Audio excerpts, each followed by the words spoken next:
Good evening, everyone. Welcome to the February 2019 meeting for the Fairfield Board of Finance. Would everybody please rise? We're going to ask Mr. Mayor to lead us in the Pledge of Allegiance this evening. Pledge allegiance to the flag of the United States of America and to the republic for which it stands, one nation, under God, indivisible, with liberty and justice for all.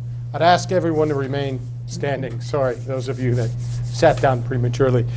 The community lost two great people in the last couple of months. I'm sure we've lost many, many more, but there's two of them that are known to a lot of us here on the board. Mr. Walter Flynn died back in January. Wally was a member of our board. He sat right over there when several of us first started, including Bob, Chris, Mary, and myself. A wonderful human being, a very well-respected lawyer. I was proud to represent the Board of Finance at his funeral, which was quite lovely, and just a real great man who always put the community before politics. And I learned so much, and I think we all learned so much from Wally. And the second, yesterday, Father Bill Sangiovanni, founder of the Garlic Festival up at Notre Dame. He was also a politician. He was the lead staffer for Congressman Stuart McKinney. Many of you probably know the McKinney family back in the day, and then left politics and went into the priesthood, which I don't really know how you make that transition. You have to be a very special person to do that. Father Bill did, and he passed away. He's a great man, and again, he was a mentor to many of us here on the board. So. Those two gentlemen, we thank them. We thank their families for the time that they allowed to give to the community and to the town of Fairfield. And I'd like to remember them with a moment of silence.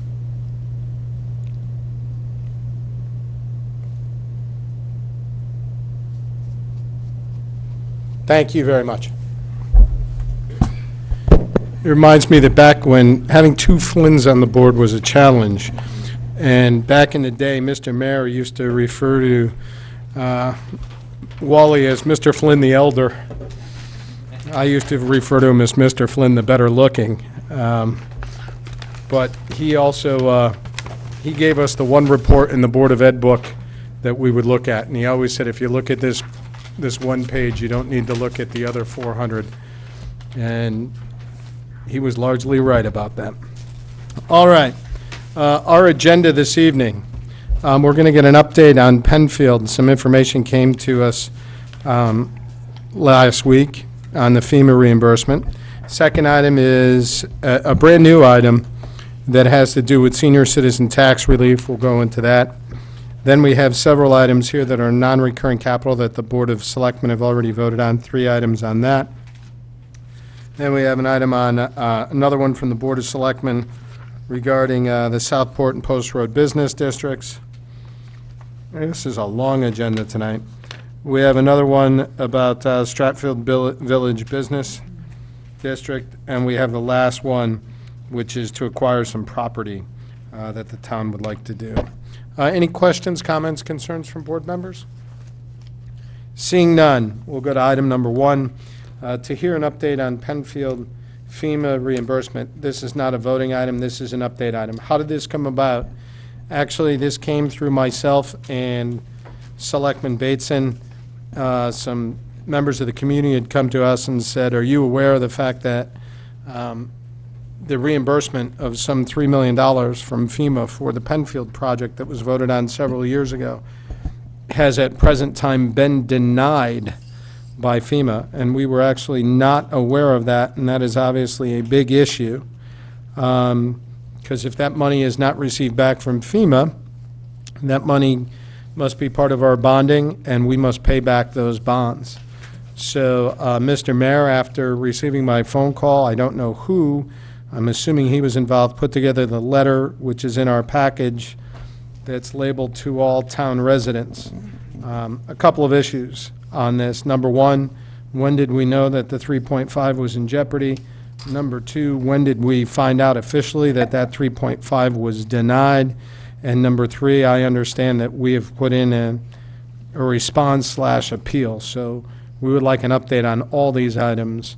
And I would be remiss if I didn't say I was very disappointed to have to find this out through the community and not through the town.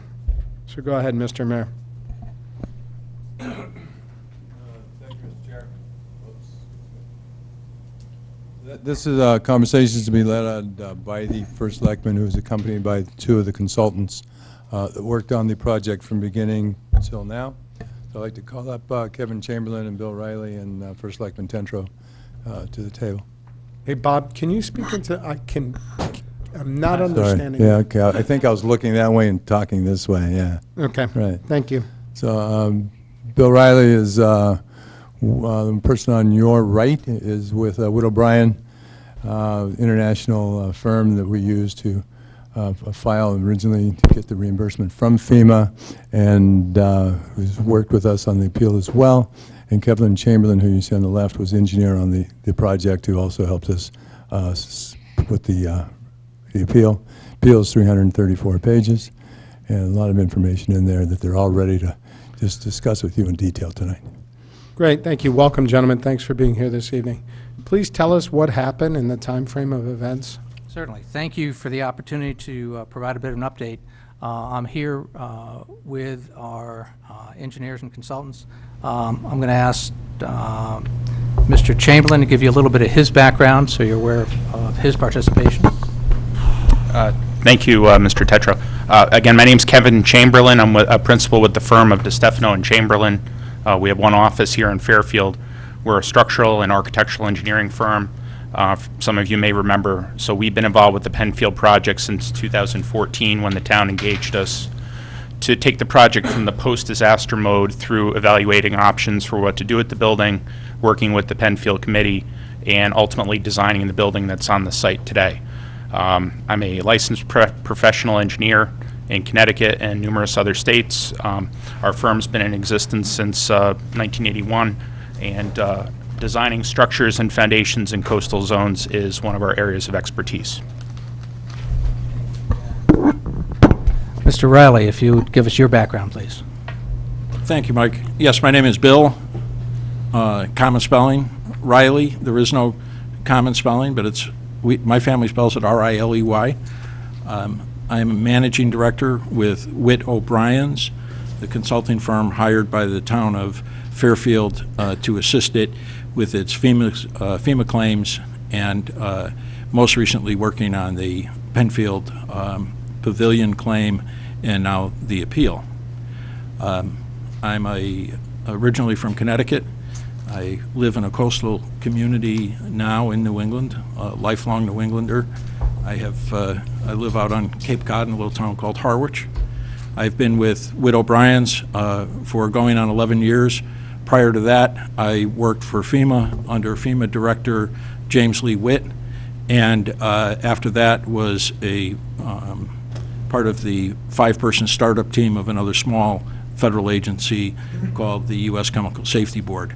My expertise and the practice that I lead at Witt O'Brien's is our FEMA Public Assistance practice. And I have led that practice now for quite a number of years. Most of the time I have spent at Witt O'Brien's. I have clients all over the country, and we handle FEMA public assistance claims and FEMA public assistance appeals. All right, thank you, Bill. Just to give us a quick update as to where we are. Current status, FEMA sent the town letters on November 28th stating in their determination that Penfield was out of compliance with FEMA requirements. The town engaged our engineers and consultants to assist in filing a very thorough and comprehensive appeal of this determination, addressing each of the issues raised. As we've seen, we've also put the response, the letters and the responses to FEMA on the town website so that they're available to all to review in full disclosure of that. When were those put up, Mr. Tetro? They were put up about a week after we filed our documents with FEMA. And when was that? Documents with FEMA were filed on the 25th of January, and they were put up a week later. 25th is a Friday, so I think the week later was like the 1st of February. Okay. Friday. So last Friday? Yes. Okay. Yeah, we didn't have the full response until then, and we had to make sure that that was complete. We submitted our appeal and 300-plus pages of documentation in the required time frame by January 25th. The appeal goes to the state and then to FEMA. As I mentioned, the letters from FEMA and the town responses are on the website, as we have been doing with other town projects and as the Penfield Building Project has done right from the start. A little bit more background. FEMA issued a request for information last October, stating their concerns about compliance with their regulations. The town was given 60 days to respond. We filed a detailed and comprehensive response with the help of our engineers and consultants. This November, almost a year later, we received their reply and determination. We took this very seriously, again engaging our consultants and engineers to provide a point-by-point response. We believe, based on the explanation and guidance from our engineers and consultants, that we are on very solid ground, that we have followed the FEMA guidelines, and that we deserve the reimbursement. We have posted the documents to our town website with full disclosure, as we do with many of our projects, and in keeping with the approach of the Penfield Building Committee. In summary, FEMA has concerns which we are addressing. We believe our engineers have provided a clear and comprehensive rationale for how the Penfield design meets the FEMA requirements. We're following the prescribed protocol for our appeal. The appeal is in the hands of the state, then it moves on to FEMA for their review and response. We agree with our professionals that we deserve the reimbursement, and will take steps necessary to ensure that we receive payment. There are two issues. One is the grade beam, and one is the change in scope. I'm going to ask Mr. Chamberlain to talk about the grade beam and fill us in on that.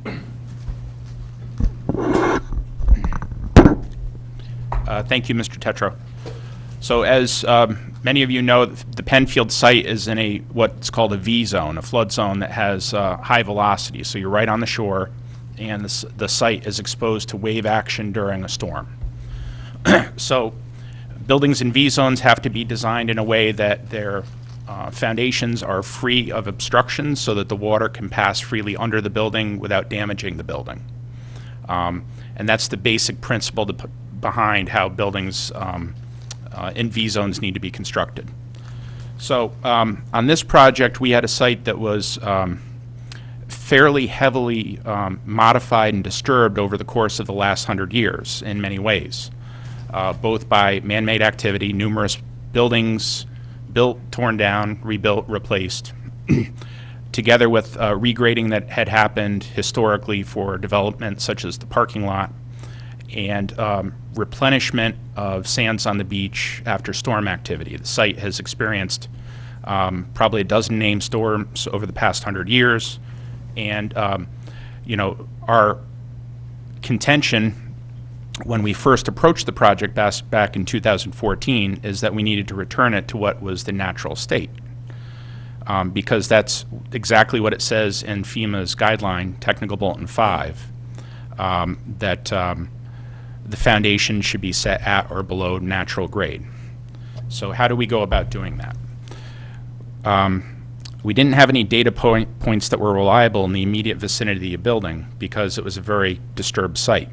So we used points of topography on the two ends of the property. To the east, we have Rickards Beach. To the west, we have the dune that continues up underneath Durrell Pavilion and slopes back down to Fairfield Beach Road. The section through the site right where the building is not a section that's in a natural state. It was altered by the parking lot, it was altered by numerous buildings, and the beach itself has been regraded so many times that it's not a data set that one could call a natural condition. So what we did is we used those data points at the two ends of the site and basically connected them with straight lines. So point A connects to point B with a straight line. By doing that, we're able to establish what the natural grade would have been in that section of the site where we don't have any good base data to rely on. And that was our approach to how the building was going to be resituated back on top of the dune that's at the crest of Penfield Beach. The building has a flood-resistant foundation system. The piles were driven to support the building, and the reason for that is that the foundation has to resist the effects of scour and erosion from coastal storms, which was part of the issue that the prior building wasn't able to survive was because of the way the foundations were constructed. On top of the piles, we have a network of concrete grade beams. Basically, they're footings, but they're thicker, they're more heavily reinforced, and they tie the piles together to give the foundation stability. And very importantly, they provided a platform that we could set the building back onto. If you recall, about 2/3 of the building was salvaged, the so-called west wing that has the catering hall and the nicer finished spaces. So we have a pile foundation system with grade beams. So what do the FEMA guidelines require? They require that any horizontal foundation element that's continuous, like a grade beam, be at or below the natural grade. Well, as I said, we established where the natural grade would have been by using reference points at the two ends of the site, which we felt was a very logical way to interpret what natural means. And we set the grade beams at that elevation. The project proceeded, the foundations were built, the building was replaced, the new construction took place, the site was backfilled and graded, and sits as you see it today. When FEMA was reviewing the project, and through the course of the last several years of correspondence, they were questioning whether that met the requirements of the flood regulations. So what they did was they took topographic maps of the center portion of the site that, as I mentioned, was heavily disturbed, and they said, aha, that's what natural grade was, what it was in 2006 or 1995, when we have a recent survey that established what the topography is. So they said, based on that, the grade contours were actually a lot lower. They were between elevation 8 and 9 instead of between elevation 10 and 11. We feel that this interpretation is inherently illogical and is not supported by the topography of Penfield Beach and the surrounding dune of Fairfield Beach. That you have a more or less continuous dune system that runs from the bridge boundary with Bridgeport through the Penfield Beach area and as far as Reef Road and beyond. And they seem to be suggesting that no, this property would have had a big hole in it right there, when we feel that that is clearly not what would have been there. The important criteria that are in the flood regulations that the town has adopted, which are part of the federal regulations, and also what are in the guiding document Technical Bulletin 5 that FEMA uses, has the free flow of flood water been obstructed? Can water still rush under the building without impediment? Does the building itself and its foundation serve as a barrier, which will cause water to be disturbed, which will cause pressure to be exerted on the building, which will damage the building? Does the effect of the water rushing over these elements cause erosion? Does it redirect waves and flood forces to other buildings or to other parts of the property where damage can be caused? The town engaged a colleague of ours, Race Coastal Engineers, to do a very detailed study of the effects of flooding on the property based on the elevations of how the building was constructed. When was that study done? Their initial study was done around the time of late 2017, I believe. So after the building was built. That's correct. Why? It was part of the response to the questions FEMA was asking. So the back and forth between FEMA and this started quite some time ago. Yes. So that's what the RFI, the request for additional information, came in October of last year. That's kind of what we updated on this. That's also included in the material that we've both posted on the website and I believe provided as backup to your board tonight. So where did the money come to do that additional study? That I'd have to turn to Mr. Mayor and confirm that. There's still money left in the Penfield budget. In the what? Penfield budget, it's like $200,000 left. So the money for additional studies after the building was built was done from these additional monies? Not Does- additional monies, but from the initial monies. Does that have to go through the building committee for approval? It hasn't.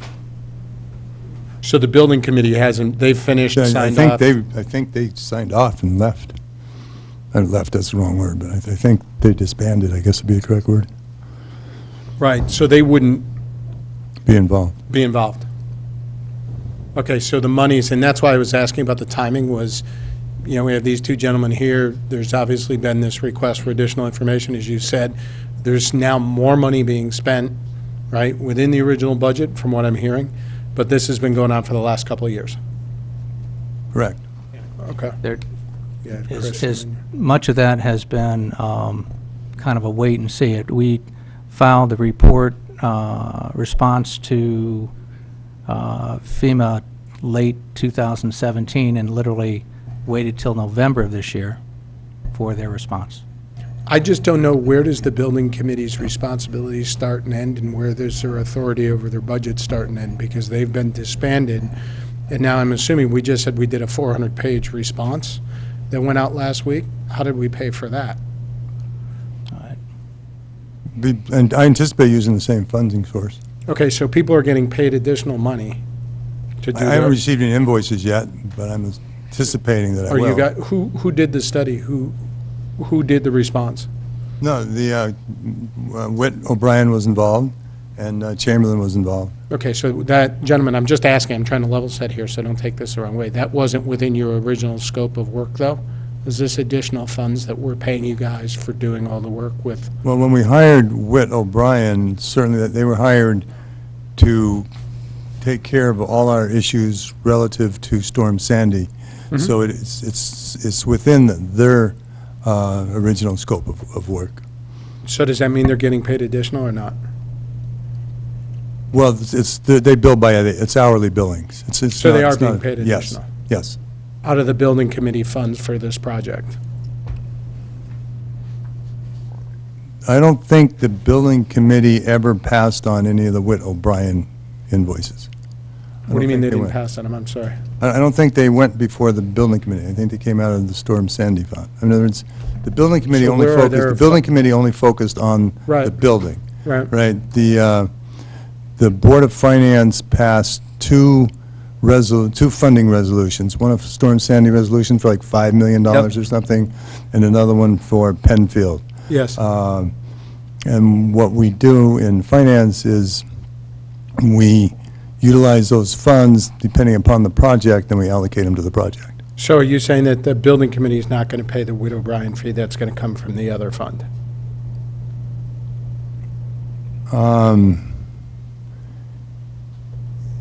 It could come out of the 7.466999, which was approved, authorized, has about $200,000 remaining in there.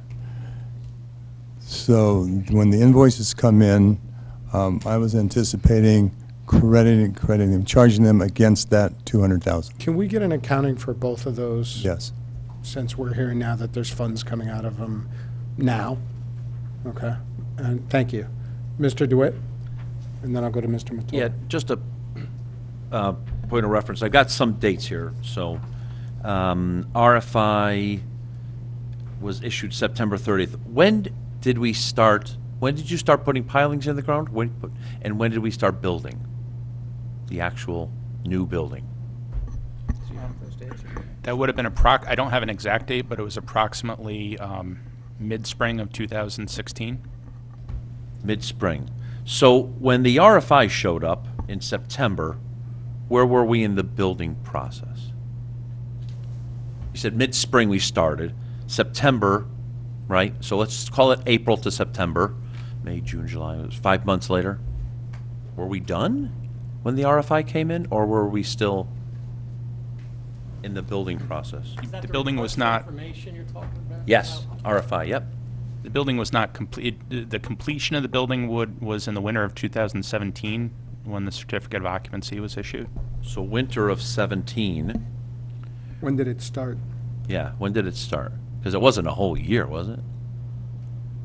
March of 2016, late February, early March was when the contractor mobilized, but it was sometime before they actually had shovels in the ground and were building anything. I'd just like to offer a clarification on that in terms of how FEMA views start of construction, and the tear down of the old building, the clearing of the site, any demolition, clearing of the site, any other site work is not considered start of construction. Construction does not begin until the pilings, they begin to place the pilings in the ground. So that was after FEMA was notified of any changes, and it was, and they were notified before construction began, and the RFI then came downstream from that. Yes, you're going where I'm trying to go. So I understand the demolition, they could care less, right? But when they start, when there's just a piece of land, then the pilings go in, that's when they care. That's when they start being That's the applied. beginning of construction. So between the pilings going in the ground and the start of construction is when the RFI showed up. That's what it's sounding like. Yeah, the pilings would have been considered the start of construction. Right. When did the RFI come in that time frame? I'm just trying to figure out how far we were along in the project, and were we delinquent by not saying, okay, we better stop here for 5 minutes, make sure we're in, answer the RFI, be in total compliance before we go any further? All right, I think let me refer that to Mr. O'Reilly to talk about the change of scope Sure. issue as part of that. Okay, do you want to discuss the change of scope and when FEMA was notified of that, as they were, Why don't you take us through that so we have full... I guess I don't know what the change of scope is. I'm just looking at an RFI. What's the date for the RFI again, so we're clear? It looks like It says 30 September 2016. Okay. And on on October 25th, a month later, we responded. right, FEMA was notified of a change of methodology that was going to be employed in the reconstruction of that building, of the Penfield Pavilion. What was that? Yeah, that's, That was the removal of the west wing, the setting aside of the west wing, and then using that reclaimed portion of the building to put it back on the new foundation and attach to the rest of the new structure. So what But that had FEMA... been approved, why was that a change of that was a scope? building committee, right? Thank you. Yeah, Mr. Flynn. yeah. It is not a change of scope in our Right. opinion. And so FEMA has a disagreement over us about that, but it is not a change of scope because it does not change the size, the function, or the use of that structure. So that facility has remained according to the original scope of work in size, use, and purpose. So nothing has changed. As a matter of fact, But what did they think they were going to do? I don't mean to cut you off, but what did they think we were going to do? Because as I recall, from way back, and please correct me if people think I'm wrong, it was the plan to save that part. So there was a, FEMA originally determined the building to be damaged and started out with a couple of very low offers of what those damages were. We were able to demonstrate to FEMA that the building had in fact been destroyed, that the damages to that building were greater, according to the FEMA formula for determining the destruction of a building, were greater than 50% of the value of that building. And we demonstrated that. So what FEMA did was they wrote the project on the basis that it was going to be reconstructed. It was going to be, you were going to get a new building for an old building. And essentially what you got was a new building for an old building. But in the course of that, it was recognized that it was less expensive and would be less disruptive to remove that west wing, set it aside, then use that reclaimed section of the building and set it back, therefore saving the town money, saving FEMA funds, and not doing anything to change the scope of work. So to play back what I heard you saying in layman's terms, not in the elegant terms that you used, right? They originally came out and said, yeah, you got a partially damaged building, here's some money. You came out and said, no, the building's a total waste, right? By your own regulations, here are your own regulations. They came back and said, yeah, you're right, the building's a total waste, here's what we could give you. We said, thank you very much, Then we went and tried to rebuild the building and decided, well, actually, there's a large chunk of the building we can actually reuse. Right? Yeah. So it's not a total waste, it's a large waste, but there is a section of the building that we can rebuild. Then we went back and applied afterwards and said, here, FEMA, give us our money based on what we talked about. And they Oh. came back and said, not so No, much. that's not quite the, Okay. not quite the sequence of events. Okay. But recognize that when we went from a repair to a replacement, under a repair, you do not get any increased cost of construction to bring a building up to current codes and standards. Under a replacement, you do.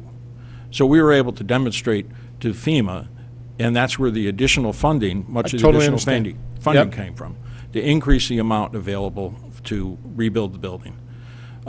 In the course of that, we recognized that a change in the methodology of the reconstruction of that facility could be accomplished by using a portion, a reclaimed portion of the existing structure, which was done.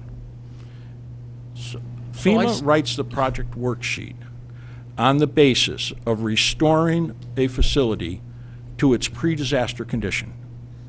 You don't get anything other than restoring it to its pre-disaster condition unless it's destroyed and you get increased costs of construction for codes and standards, or if FEMA, if it's not destroyed and it's a repair, FEMA allows additional funding for mitigation steps. So what we were able to accomplish was an increase in funding under a destroyed building. We were able to rebuild that building back to its pre-disaster condition.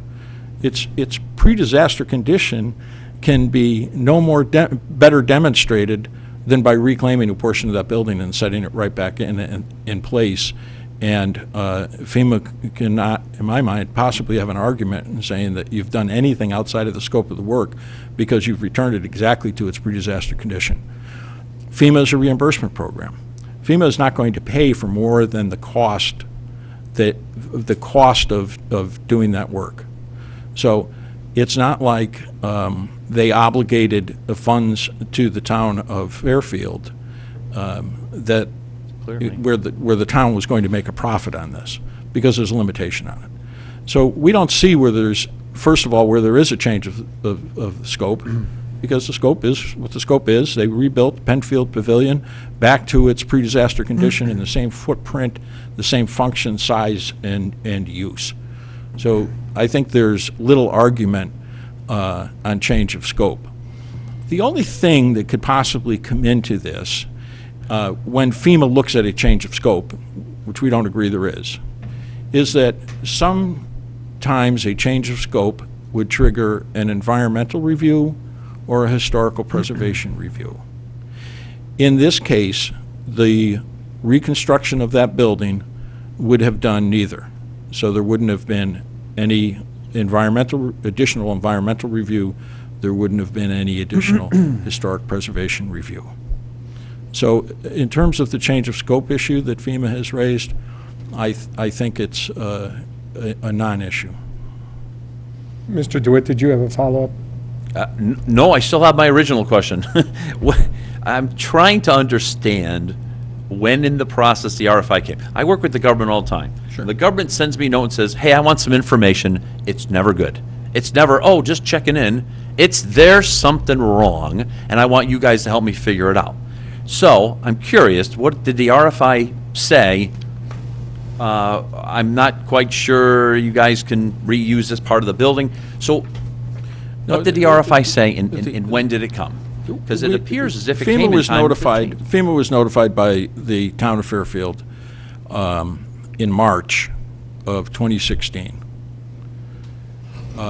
There were 2 subsequent RFIs issued. The town has 60 days to respond to an RFI. FEMA is supposed to have the same amount of time to respond with a determination. The town filed a request for a change of scope in March of 2016, I believe. It was before construction began. Can I ask a question? Before construction. You just said it wasn't a change of scope. Now Yeah. you're Well, saying you had to file a they change of scope. filed that they were going to change this methodology. I don't believe it was change of scope. does not constitute a change of scope. We notified them nonetheless that there was a change in methodology. It has taken... Using the change of scope form, is that the, Pardon me? using a form that's called change of scope? Change of scope form. That's what they would refer to it as. It took FEMA more than 2 years to make a decision. Now, I don't think that's at all reasonable. I don't think that FEMA, within their own guidelines for response, met their own criteria. And I think that they put the town of Fairfield in a terrible position of having to make a decision to go forward with a project that had no obvious change of scope, was not going to trigger an environmental review, was not going to trigger a historical preservation review, was going to restore the facility to its pre-disaster condition, and was going to save the town and FEMA in the course of doing that. Mr. DeWitt, do you have something? No, I think I understand what you're saying, but, so let me ask you this question. Sure. Do you believe if we just knocked the whole thing down and built it from scratch, we would still be having this conversation right now? You know, that's a tough question. I think that FEMA may have still raised the issue of the grade beam, which is really the critical issue here, because the rest of it is, you know, the rest of it really doesn't amount to much, and it's not going to cause any additional cost to anyone, and is like I said, is really a non-issue. So I think they would have raised the grade beam issue, but I think that the engineers that were contracted by the town, and before I go any further, let me tell you a little bit about my experience on working with these. Witt O'Brien's has written and documented more than 80,000 project worksheets for more than $40 billion of FEMA funding and more than $50 billion of overall federal funding. We've handled more than $3 billion in FEMA appeals. FEMA appeals are not uncommon. The situation the town finds itself in, this kind of bureaucratic quagmire that you're in right now, is not uncommon to applicants in the FEMA Public Assistance Program. This is nothing new. This goes on every day. Almost every community that's affected by a natural disaster or a man-made disaster, for that matter, one that's declared a presidential disaster, almost every applicant at some point has a discussion with FEMA similar to the one we're having with FEMA right now over an eligibility issue. What are the percentages of wins on those versus losses? Our percentage of win is 83%. And that has Hope included... it turns out to be 85 or 86. You know, and that has included, you know, one of the most looked at appeals in FEMA's history was the case of Charity Hospital in Louisiana after Hurricane Katrina, where FEMA came in and offered the state of Louisiana $28 million for the repair of Charity Hospital. Fast forward that a few years, with Witt O'Brien's leading the appeal on that, a board of arbitration, a FEMA board of arbitration, awarded nearly $500 million on that appeal. Simple eligibility issues. FEMA, like any organization, is made up of people who have different views and different skill sets that they bring to their job. Some of them are very good. Some of them, you know, not as good as some of the others. And they make some judgment calls and they make some decisions, and sometimes they're incorrect in those decisions. I have one question that I want to turn Sure. over to my colleague. You'd indicated that it took them so long to respond back to our additional information. What did we do to tell them that we needed their answer sooner rather than later? What actions were taken on our end? Well, there's very little you can do once you turn your information in. You have to wait for them to respond. Do we call And them? this Do we is prod them at all? Yeah, this is, we've, you know, periodically would work through the grantee. The town of Fairfield, being a sub-grantee, The grant is given by FEMA to the state, and then the state makes a sub-grant to the town for the repairs and the restoration. So we were in constant contact with the grantee, which is the appropriate way to handle this. If you notice on the appeal is addressed to acting FEMA Regional Administrator Paul Ford through William Hackett, of the State Emergency Management, the Director of the State Emergency Management Agency. So everything is passed through the grantee. We were in constant contact with Dana Conover, the FEMA Public Assistance Specialist with the State of Connecticut, who was assigned to work with the town. So there was an ongoing dialogue. This is something that was discussed on a regular basis, and then it is the state's responsibility to go back to FEMA to have those discussions. But this is not something that was neglected. It was not something that was left unattended. This is the standard operating procedure sometimes for FEMA. And since Hurricane Sandy, things have slowed to a crawl in some respects, and it has taken FEMA more than 2 years to make their response to the town. Mr. DeWitt, do you have anything else? Mr. Mottola? So just a few questions. First off, if eventually the money is paid, do we get interest on something like this, or no? I didn't think so. No, you Okay. don't. But I go back to the funding question that was asked earlier here. Yeah. The fees of Widow Bryan's, most of our fee is paid by FEMA as a direct administrative cost. And the project fees, including the engineering fees that are incurred, if you're successful with your appeal, will be reimbursed by FEMA. So the issue now is whether or not if there's a storm, whether or not the way the building is built, that water would be able to freely flow underneath the building without causing damage to surrounding areas. Is that kind of what the issue is?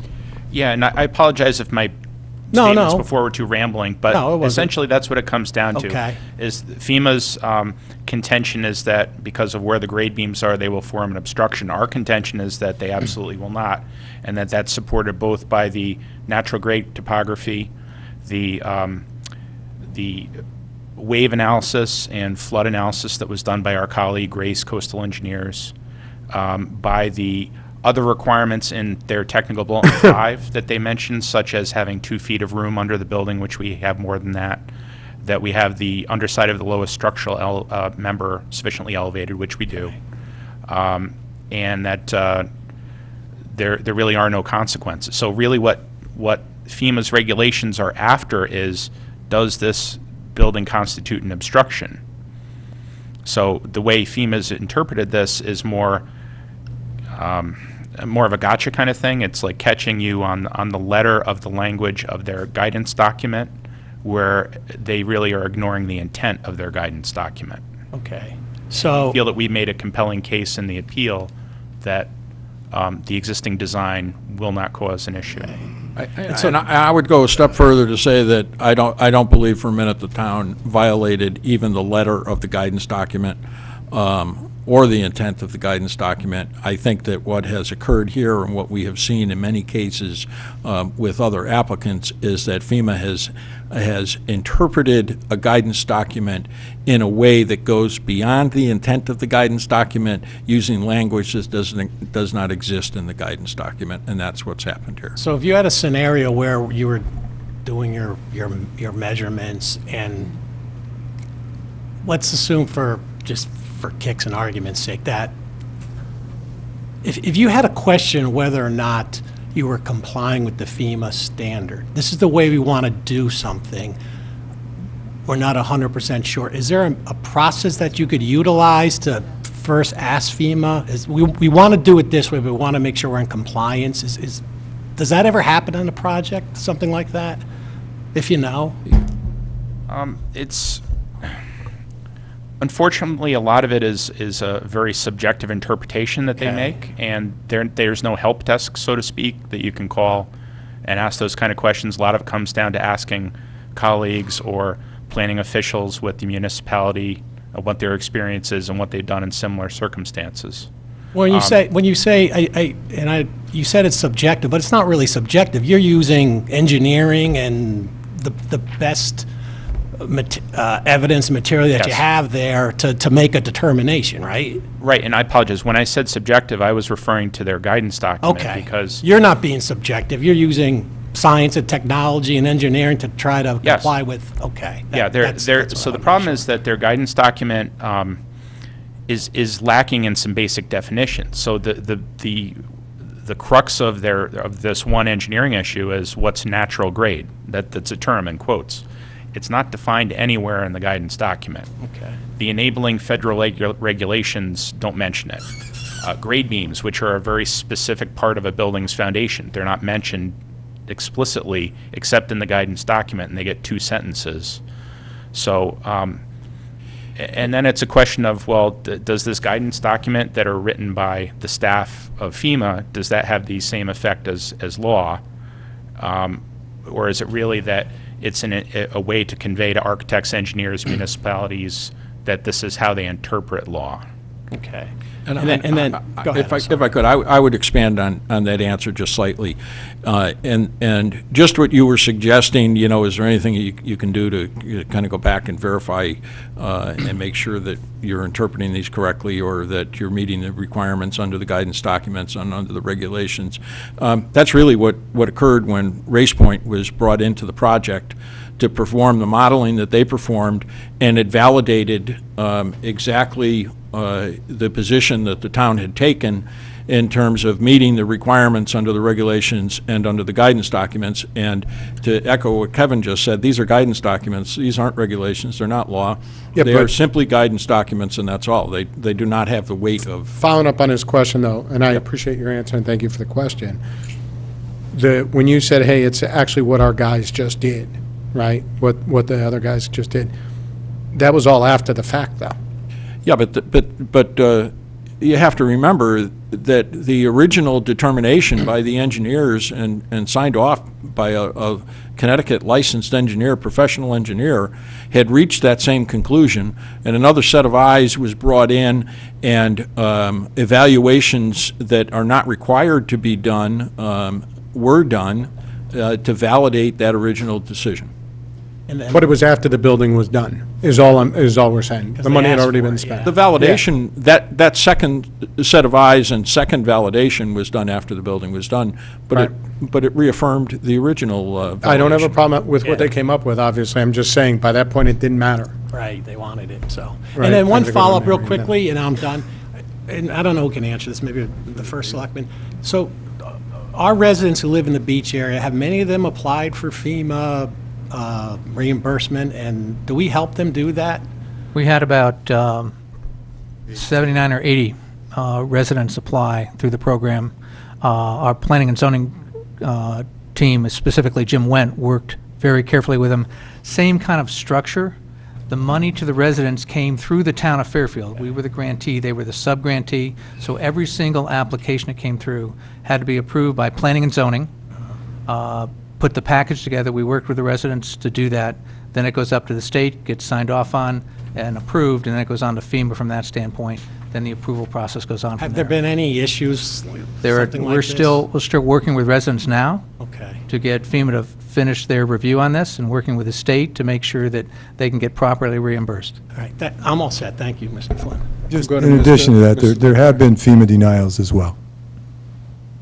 FEMA what? Denials. Mr. Leclerc.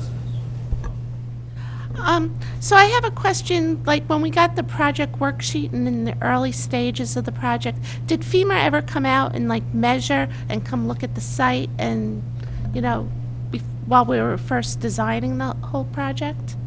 Yes, FEMA came out, made several site visits. I was on several of those site visits, the engineers, town officials out on some of those site visits as well. And it was on the basis of those initial site visits and the initial assessments made by FEMA that we began to dispute FEMA's figures, because they came in, it was somewhere just north of $1 million in damages. That went up then to somewhere in the $3 million range, and then that further went to, I might be off on the numbers without them in front of me, but in the $4+ million range of damages. So that was an ongoing process that took quite a while to get to that point. And the project worksheet, FEMA took their time in writing that original project worksheet, and it was about, and Bob, correct me if I'm wrong here, it was about 2 years before we got a project worksheet written by FEMA, because it just kind of languished at FEMA while they put it together. But did they ever take measurements on what the natural coastline should be, or question that at the time? On that, and not that I'm aware of. Not on the issue of the natural grade, no. Not that I'm aware of. That's what we're paying this man for. Yeah. That's an Right. engineering question. But, I can speak to that. So, their review, it doesn't really involve coming to the site to look at things. It was more of an administrative review. The documents they used to determine what they considered natural grade were basically flyover surveys that were available from the town's Public Works Department. Okay. And how about the state? Did they ever come in and look at the natural grade or question that? The Connecticut DEP or any of those agencies? They have been very actively involved in the review of the project. I mean, I think maybe others can speak to that. And did we use like the Army Corps of Engineers or anyone, or no? That wasn't. And I don't believe so. But one thing I think you have to keep in mind, too, is that there's a process for approvals on all of these things and these projects when they go in. And one of the things you have to have in order to comply with the National Flood Insurance Program rules is that you have to have this signed off by your floodplain manager. And this was reviewed and signed off by the floodplain manager. He agreed that the project, as the engineers had designed it, met and complied with NFIP rules and regulations, and the town was in compliance. And I believe that to this day, that they're still in compliance. They've always been in compliance. Okay. And then one follow-up question, we kind of skipped around a little bit, but have we used our congressmen or our senators to help push our application through? At this point, we followed protocol, and we've submitted the appeal on January 25th, so it's back in the hands. We're following at the state, and we will certainly talk to them as appropriate going forward. We'll go to Mrs. Marmion. Thanks. I just want to follow up on what Mr. Mottola was talking about in terms of, I know there's no help desk per se. I would think there would be some sort of a help desk at FEMA to help us through. But the decision, it sounds like it was a very calculated decision to go based on these, you called them data points on opposite sides of the building to determine the natural grade. Was there a discussion about using the topography, the maps? Was it a conscious decision? Was there ever a discussion with FEMA about, this is how we've done it in the past, have you looked at this? Or was that a consideration for you that was discussed with FEMA, or was it never discussed and it was only retrospectively that you learned that that's what they were looking for? No, that was something we considered with the initial design. I wasn't the point person in contact with FEMA, but I know that a lot of information was shared with them. My role was more to work with the building committee and town officials on this end with the design of the project.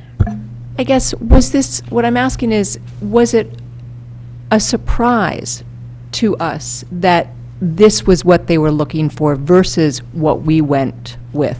That's my concern. Was this a conscious decision that we're going this way versus another way? And was there a dialogue? Were we completely surprised by their perspective on how we should have measured this grade? Well, I guess the best way I can answer that is that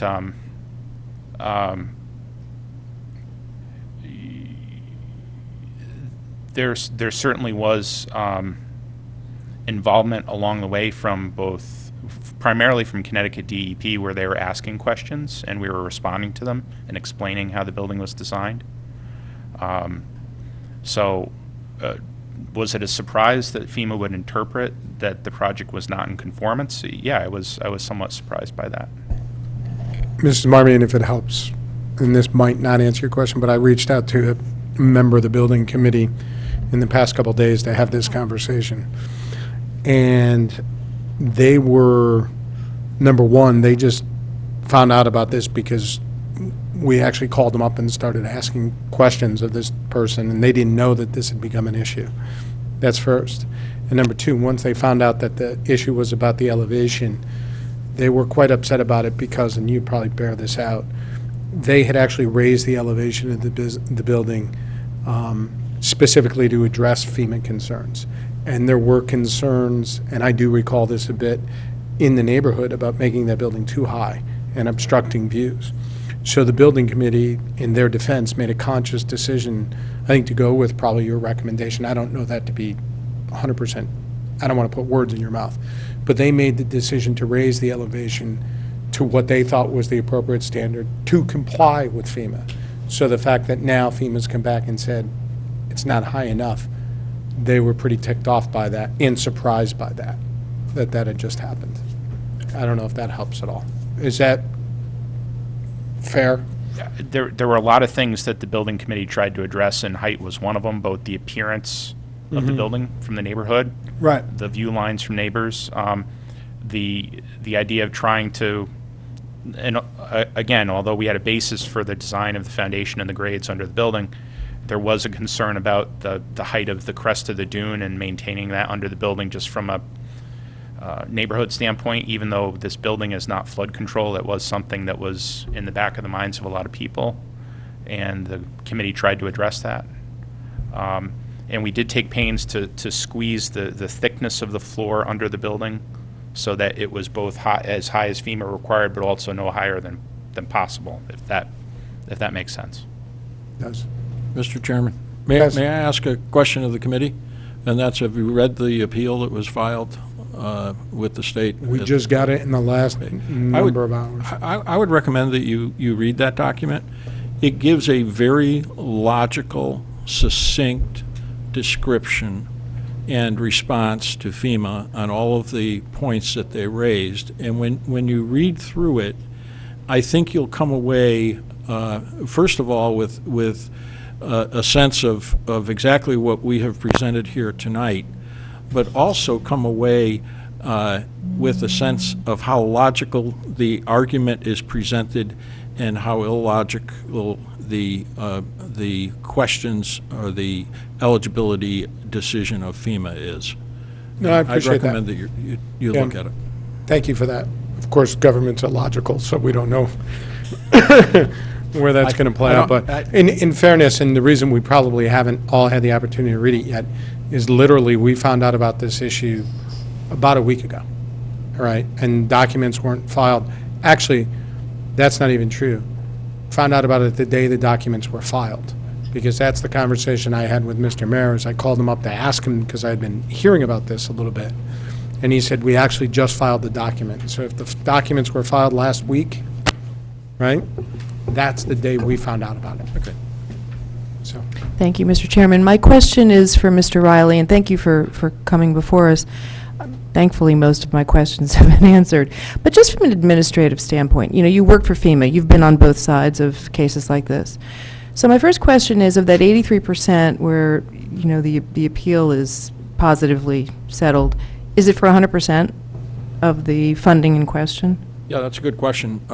Sometimes it is, sometimes it isn't.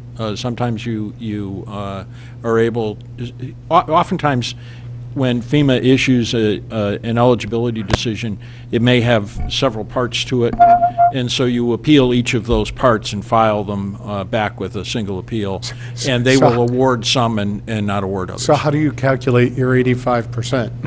Well, it's on the overall appeal, if we're successful on an appeal or Okay, on so a we're- or on a partial appeal. So we are applying for 3.2 million.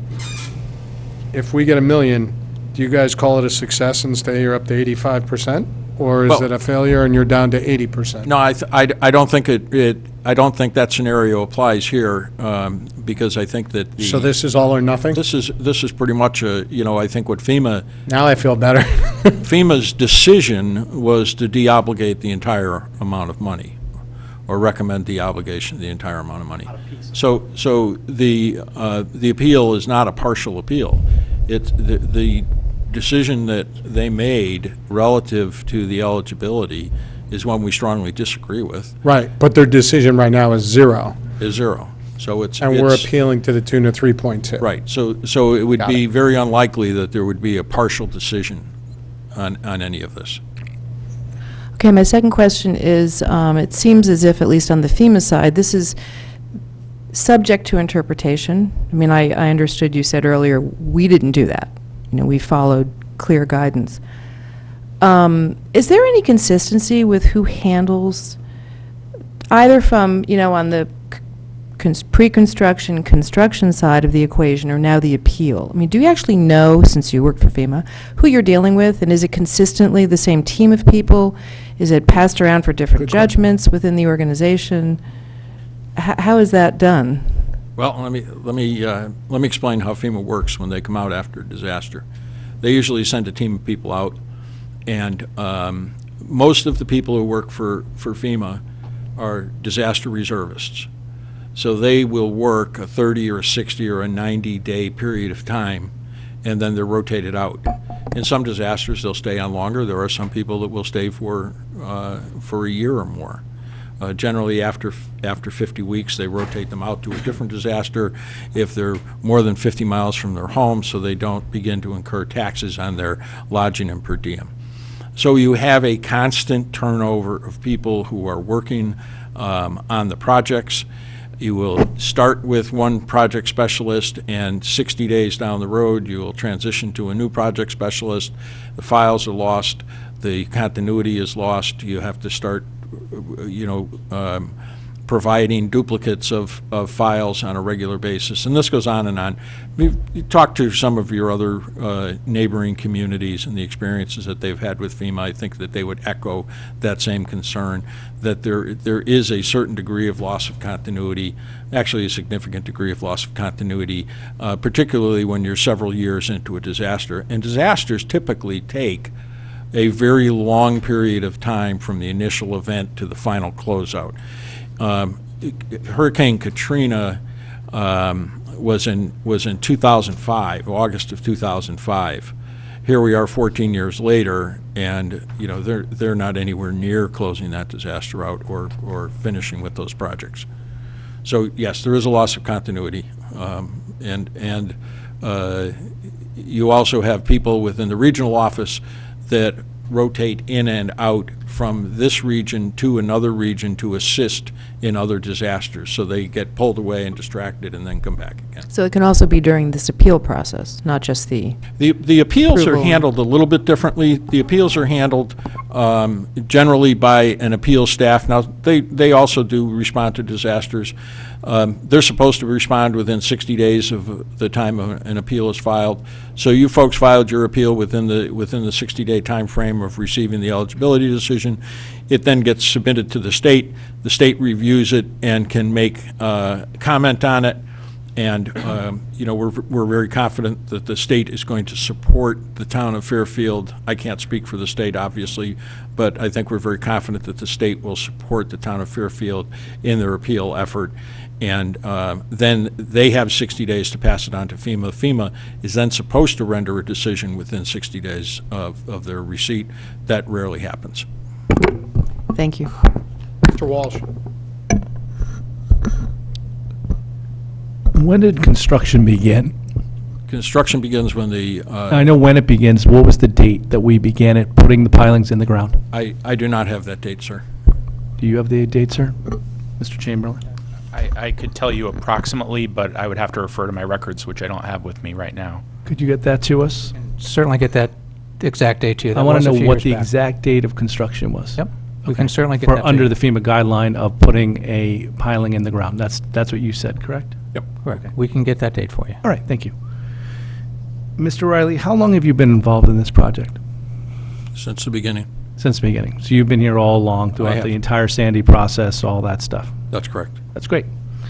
And I thought it was great that the town hired your firm for the expertise that I guess you're providing now and we're providing then. Do you agree with Mr. Chamberlain's calculations in regards to how natural grade was determined? I'm not an engineer, so I can't provide a professional opinion on Mr. Chamberlain's calculations, but I can tell you from the standpoint of a layman and having dealt with a number of these issues since my time in FEMA through the present, and I'll give a very simple explanation.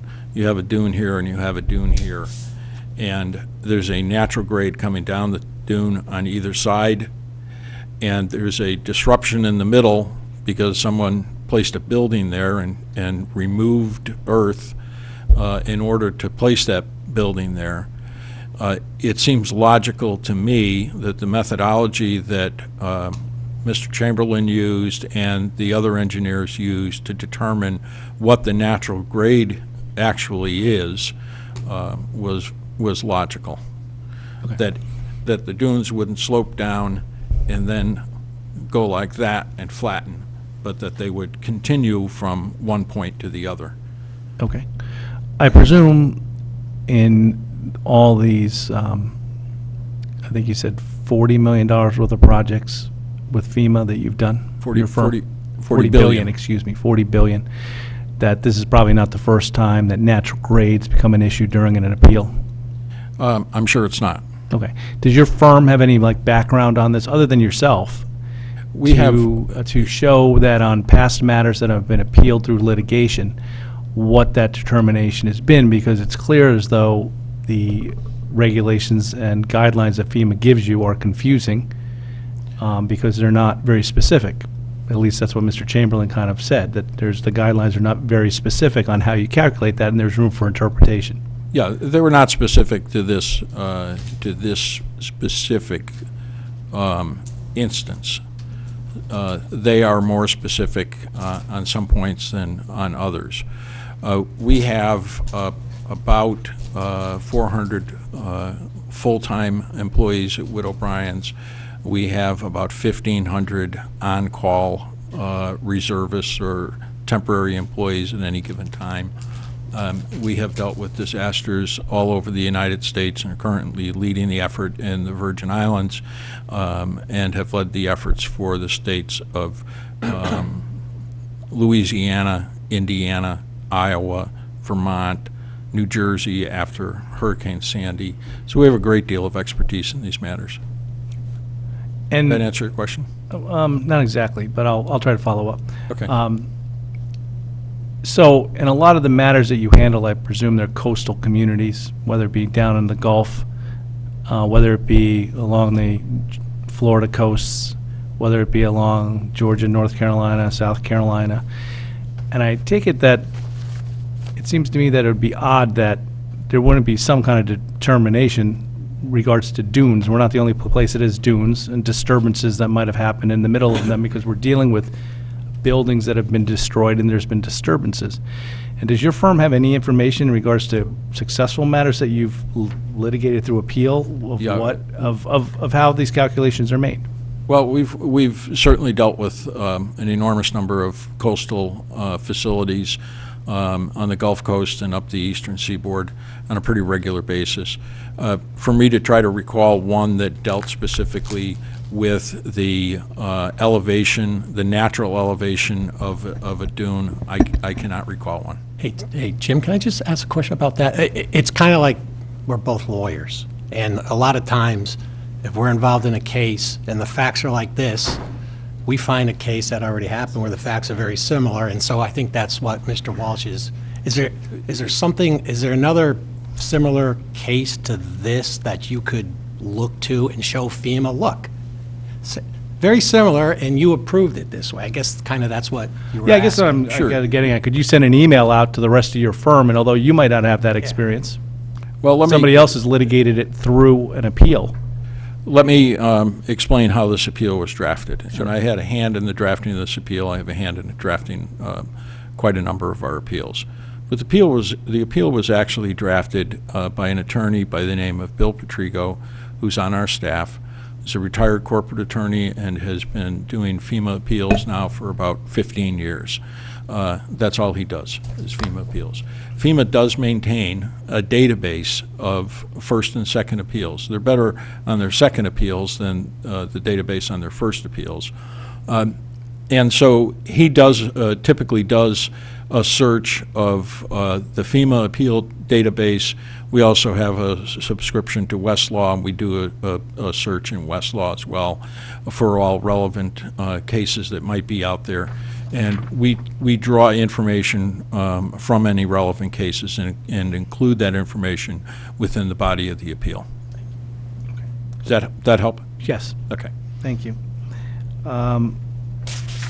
It was mentioned earlier, and it was a question I had, I don't know if it was fully answered, which was, I had some recollection that either at or after we had approved this on the Board of Finance, that an elevation issue came up, and whether the elevation had to be raised or for some reason.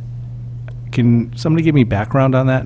And because I thought there was members of the committee that were saying that they were not going to have money sufficient with the money that we had authorized to do that raise in elevation. That's my rough recollection of something that happened back in 2015 when we were approving this.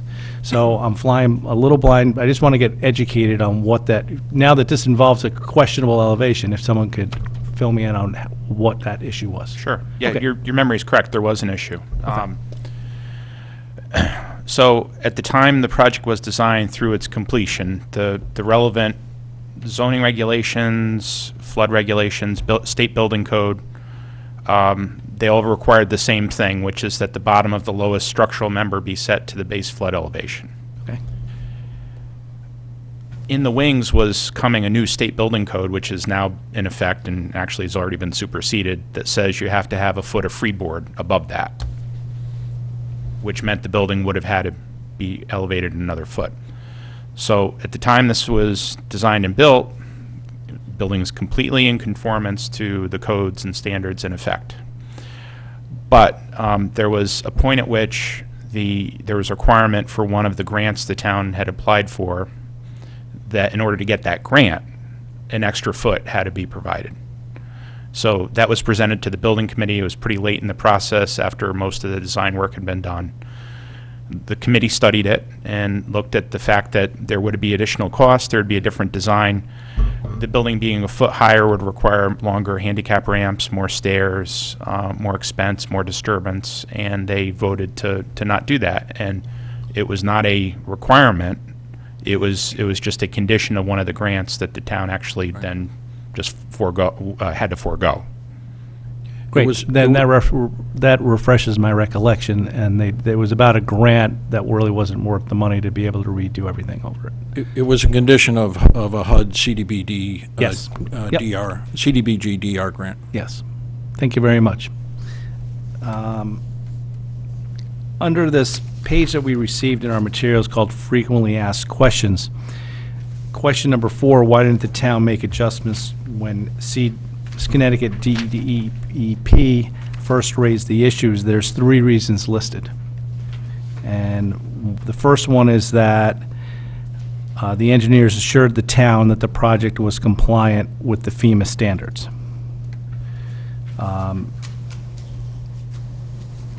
Would have waiting had changed, if we had waited or gone back to FEMA, I presume you're telling me that construction costs would have gone up. There would have been potential damage done to either that west wing that had to be disconnected and be there during further months where a storm could come by. Is that what you're about to tell me, are the reasons why that is? Yeah, the existing building sitting there on a failed foundation was definitely a mitigating factor. It was not really a safe condition, and it wasn't in a manner that could sustain another storm. Okay.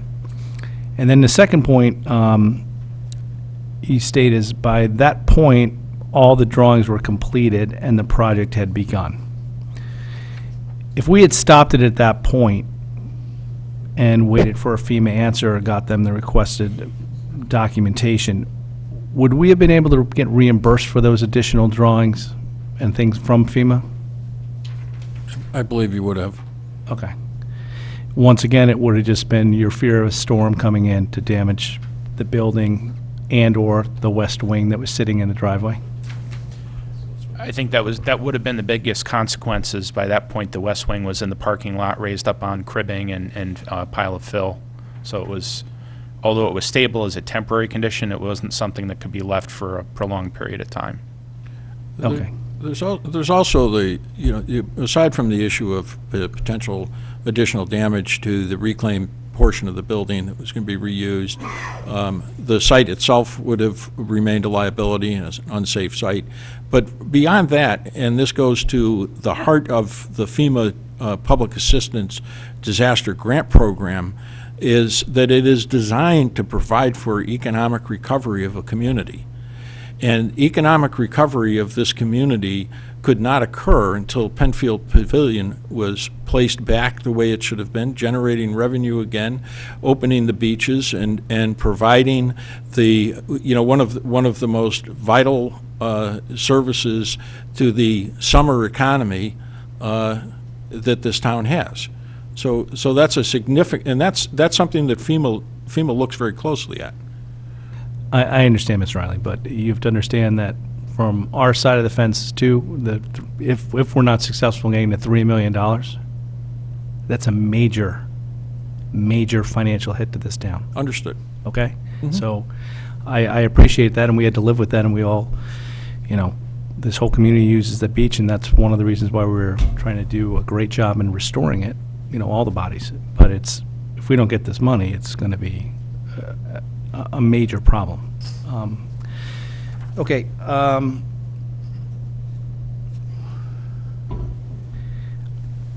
Based on your success, and I know I'm going to make you take odds here, do you think we stand a very good chance of success, or if you could put a percentage, if you were a betting man, where do we stand on this? I mean, is it 50-50? Is it I didn't bet on 75-25? I didn't bet on the Patriots this weekend because I didn't want to jinx them, and I'm not generally a betting man. I would not put a percentage against this in terms of success.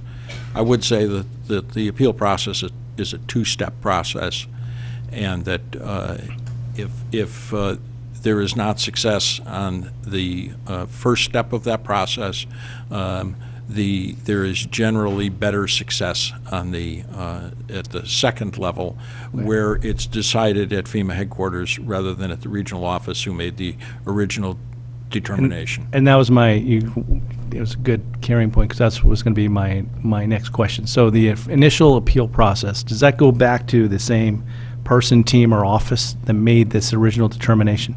It's not supposed to be determined by the same person that made the initial determination, but I can't help but think through the experience that I've had over the years that person who made the original determination, sitting at the desk next to the person that's going to make the second determination, doesn't have some influence on that. Especially when that same person might determine the appeal on their matter next, or the same day. I think you have some pretty sharp people in Region 1 that, given the read of this appeal, might be convinced that the position the town has taken is the correct position. You talked about FEMA coming, or both of you, I think, talked about FEMA coming out several times to the site. Did they come out to the site at all after the start of construction and see the west wing sitting in the parking lot? Following the demolition. So demolition's done. The west wing sitting out there in the parking lot. Did FEMA come by at all? Any representative of FEMA come by and see it sitting there in the parking lot? And I guess the next part would be, and wonder what it's doing there. I can't answer that question because I don't know. I did not make another site visit.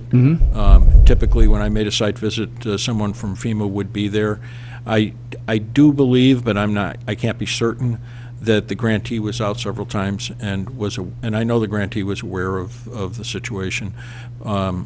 But that said, FEMA was notified in advance of the start of construction that was what the town's intentions were.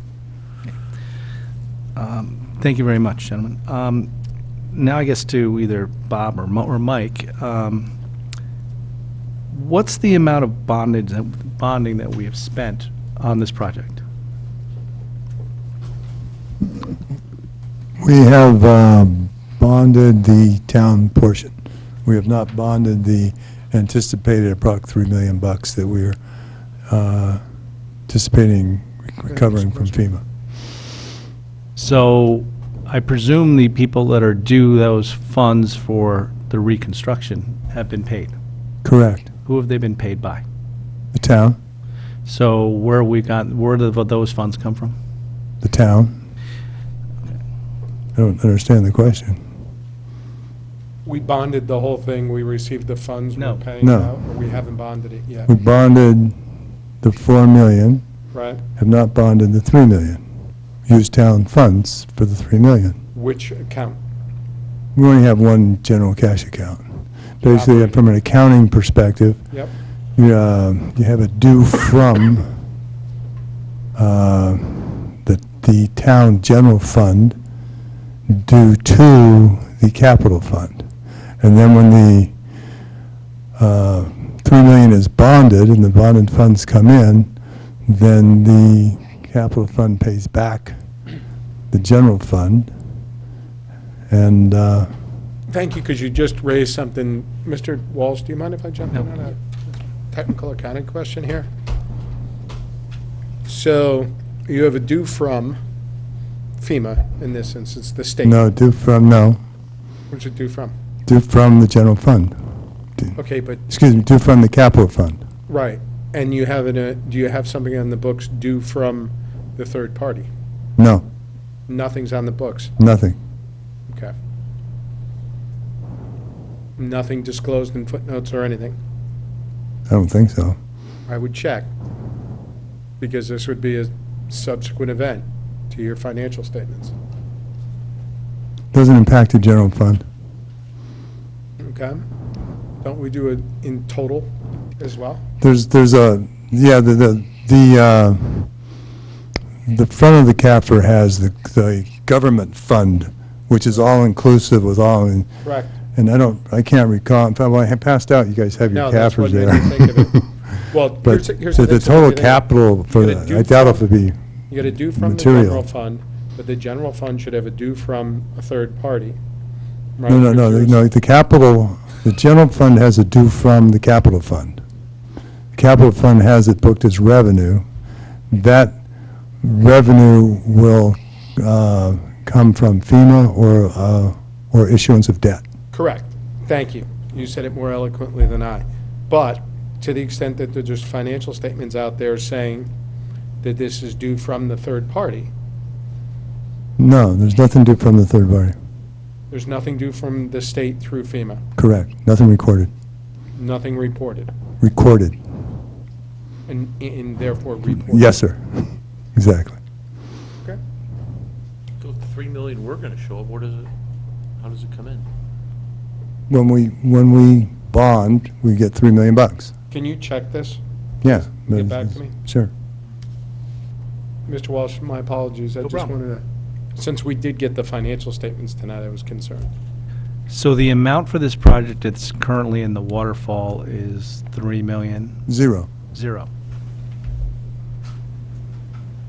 Well, we bonded, how much did we bond? $4 million. So that's in our total bonded amount, correct? I'm sorry? That's in our total bonded amount, how much we have Correct. outstanding in bonds, correct? Correct. Okay. And then 3 million from the general fund went to the capital fund to pay off the difference. Correct. So that's not being invested or used in any way other than this. And then when the funds would be received, you would put them into the general fund. Correct. Through the capital fund. Correct.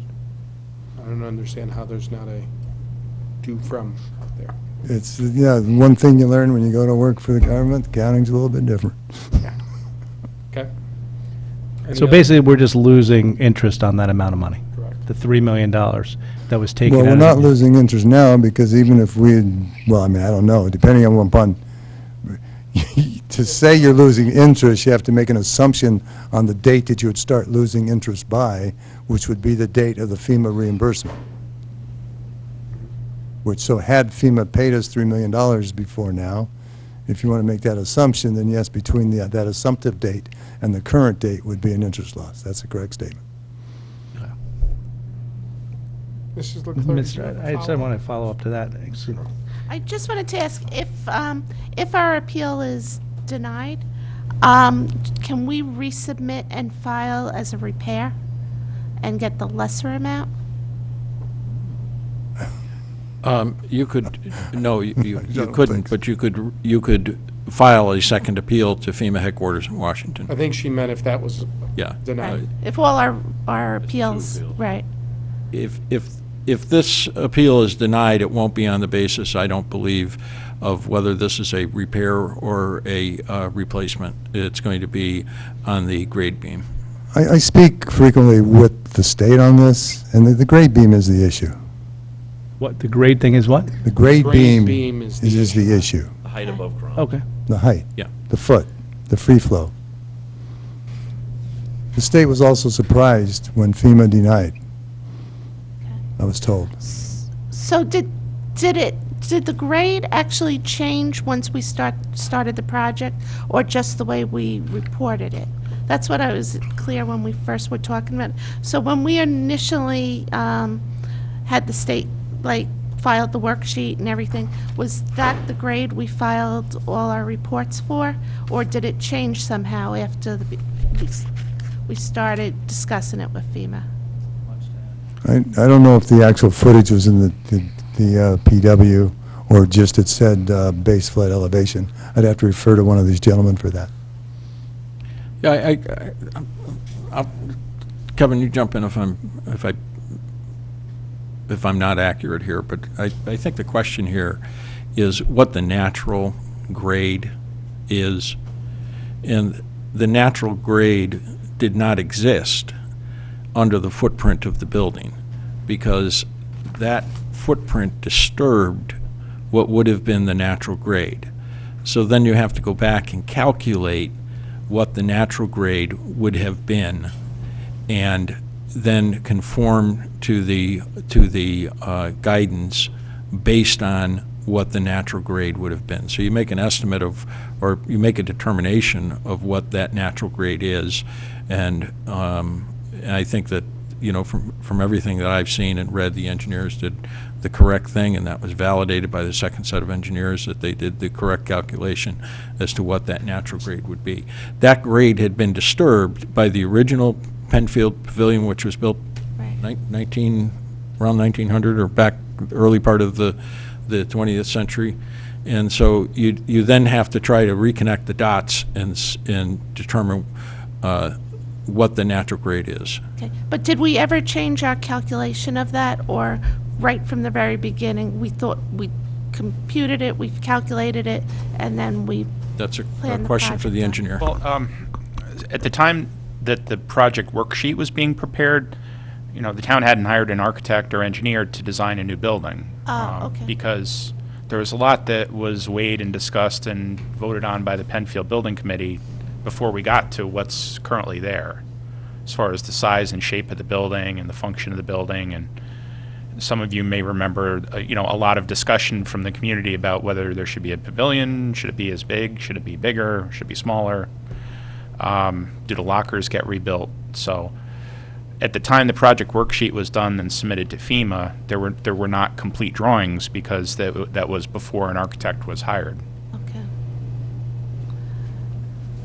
Mr. Walsh, is it on Mrs. Leclerc's? Go ahead, and then I'll go to Mr. Walsh. Were you involved in the first building of Penfield?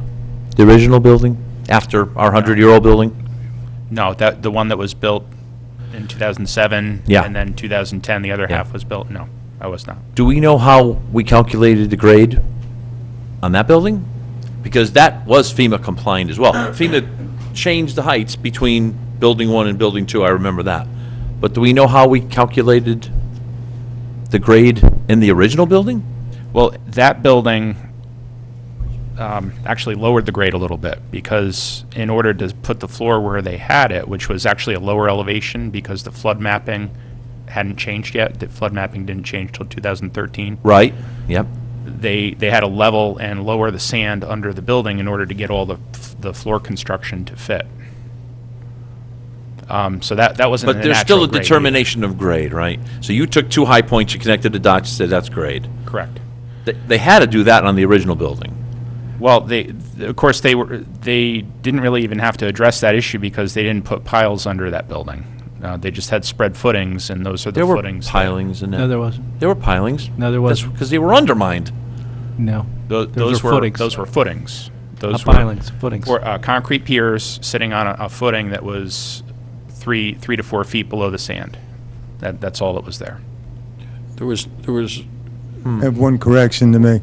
We didn't bond $4 million because we used the $1.75 million insurance funds. I was gonna say, So we yeah, bonded we the used difference, insurance money, too. about 2.5. No, Thank you. that's it. Mr. Walsh? I guess I'll go to Mr. Riley. To the extent that this was not an issue, when would we have seen FEMA funding? Do you have any idea? Would it have been done by now? We didn't get these requests for information, that this wasn't an issue. I'm not sure that you would see funding yet. And I base that on experience with other projects, not only in New England, but around the country, and the lack of speed with which the funding is flowing from FEMA, and the lack of speed at which they can process the paperwork. And I'll give you an example. There was a high school in Springfield, Massachusetts, Cathedral High School. You might be familiar with it. It was hit by a tornado. It was destroyed. We had a very similar situation there to get it from a damaged structure to a destroyed structure. It was 5 years to the day of the damage, 5 years to the day of the tornado, that the Diocese of Springfield received their first drawdown of funding for any work, and that was for the debris removal work that had been done 5 years earlier. So can I sit here and say that you would have received the money? Perhaps, but unlikely. I think you'd still be waiting for the funds. How far are we out now? I don't know. I mean, FEMA will determine on this appeal if the appeal is successful and their eligibility decision is overturned. They will have a certain amount of paperwork to complete, and then get the money into the state's account so you can begin to draw it down. I think that the more pressure the state can bring to bear on the FEMA regional office and on FEMA headquarters to make that happen quickly would be a good thing. Okay. In regards to the natural grade issue that just came up that you gentlemen were just speaking about, there was no information from when the last renovation happened, the one that got damaged in the storm, what natural grade was at that point in time, whether it be from our own town engineers or DPW when they were doing the work, or, I mean, I know. Well, let me just clarify that. So, are there survey maps of the property going back 10 years, 20 years, 30? Yes, absolutely there are. Sure. Our whole contention is that natural grade is not what a post-developed site would look like, but what it would have looked like before the pavilion was built. In the 1930s. Even the old building. Yep. But yeah, to answer your question, are there surveys from the most recent prior building? Yes, there are. Okay. And our point is that that's not the database that FEMA should be using. Okay. And Kevin, correct me if I'm wrong, but there was not a grade beam issue with the building that was pre-existing that would have addressed this issue when that was built. Is that correct? That's correct, because the building that we reconstructed did not have piles, it did not have grade beams. Yeah. It was actually mapped in an A zone at that point in time, back in 2007 and 2010. So I think the current mapping is correct. That site's definitely a V zone, which you probably all know. It is a very exposed site. Yeah, I thought it was then, too. Is there a process where you can go to FEMA in advance to negotiate what natural grade is beforehand, before you start a project?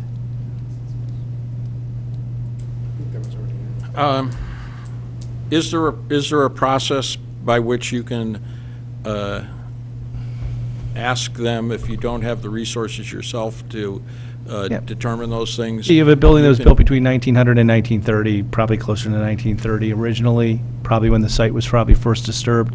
Is there a process to say, hey, we're unclear, we think we have a methodology on how to do this. Tell me if this is wrong, or how you guys are going to judge us, because we're talking about, we don't have the original data. We've had 2 buildings there before this one was destroyed. Well, you could request technical assistance from FEMA for something like that, I suppose. And I don't think that, I don't know that it would be available or available on a timely basis. And I think that the approach that an engineer would take would be very similar to the approach that your own engineers took in a timely fashion to get these construction documents pulled together, so that this is an engineer looking at the site and making a determination based on their knowledge of coastal conditions and base elevations. So I think that you've had 2 or 3 engineers take a look at this and come to the same conclusion. I don't know that anybody would come to a different conclusion. And I don't, having said that, the people that have reviewed these documents and have made this determination at FEMA are not engineers. They're not licensed engineers. All right, anybody else have anything right now? Thank you. First of all, I want to extend our appreciation to the gentleman for coming in tonight. Thank you very much, and thank you for all the work on the part of the town. We appreciate your expertise. This was a challenging time for the town dealing with FEMA, and we know we had to bring in the big boys to help us out, so thank you for that. As we wrap up here, I just want to come back to one thing that really started this at the beginning.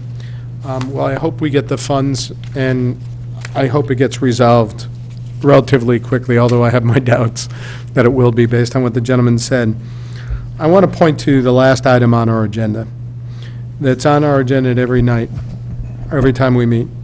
And that item is to hear, consider, and act upon any communications. And I want to say I'm very disappointed that we had found this out by members of the public, as opposed to being brought to our attention, considering the letter dated was November 28th, and we've had many meetings between that. In fact, not only have we had many meetings, we approved over $7 million worth of funding for the golf course clubhouse. Now, you could say, hey, why is that related or not related? Here's why it's related. A number of years ago, we put in a planning process here so we could plan out capital expenditures many years in advance. The waterfall models that we use, the capital planning workshop we do any September. It can't be argued that when you get a letter directly from FEMA about $3.5 million or $3.2 million that says very specifically that you're, at least at this point, I have determined that the project is ineligible for financial assistance. You can't argue that that's not pertinent information to at least have available as we go about making these other decisions. I'm sorry, that's just wrong. And I don't know whether that would have impacted the decisions that we made on other items or not.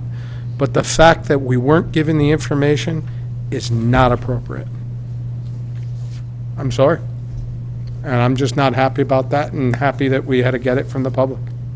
So with that, I wish you the best of luck.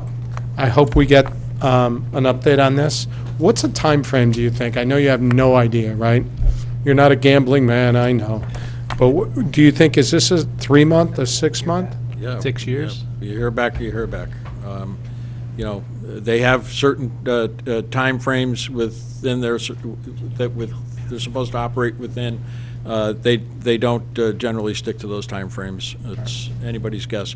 I will say that they've done a better job of recent in trying to resolve these issues much faster than, a year or 2 or 3 or 4 years ago. So in this, we have 2 bites at the apple, nothing beyond that? So if you know, FEMA headquarters, if we go to this one and they say, no, Billy was fine, we're not giving you this one, and then we go over their heads to Washington DC, if Washington DC says no mas, we don't get anything, is that, Federal district court after that. so you actually have to sue? The success rate with FEMA headquarters is much higher. The quality of the people that review these, Be careful, this is taped. this is different. Okay. Because these are programmatic people that are reviewing it primarily at the regional level, and they are attorneys and senior programmatic people that are both reviewing it at the headquarters level. They have a different perspective and a different viewpoint that they bring, and they bring to the table in the review of appeals.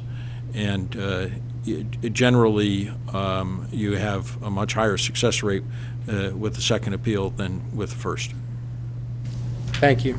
Thank you for the clarification. Mr. Mayor, how many other items are we waiting on for FEMA right now, and do we have status on those? And how much money has gone from the general fund to the capital fund to cover this at this point, to cover these types of items at this point? This is the only one that's gone from the general fund, I believe, but I won't swear to that, but I'm pretty sure. But there are still outstanding PWs that have not been reimbursed. Can you get us a report on those, please? Yeah. Hopefully for the next quarterly, if you can. That'd be most appreciated. Thank you, everyone. This took a long time, but I greatly appreciate it. Mr. Chairman, can I request that we get updated on this matter on the quarterly basis, and that if the administration gets any notifications in regards to a determination at any level, that we be notified immediately? Yes, please. I thought that was implied, but thank you. Make that informal. All right, I'm going to take a 5-minute break, and then we'll start up with the next item. And my apologies to the audience for this taking so long this evening.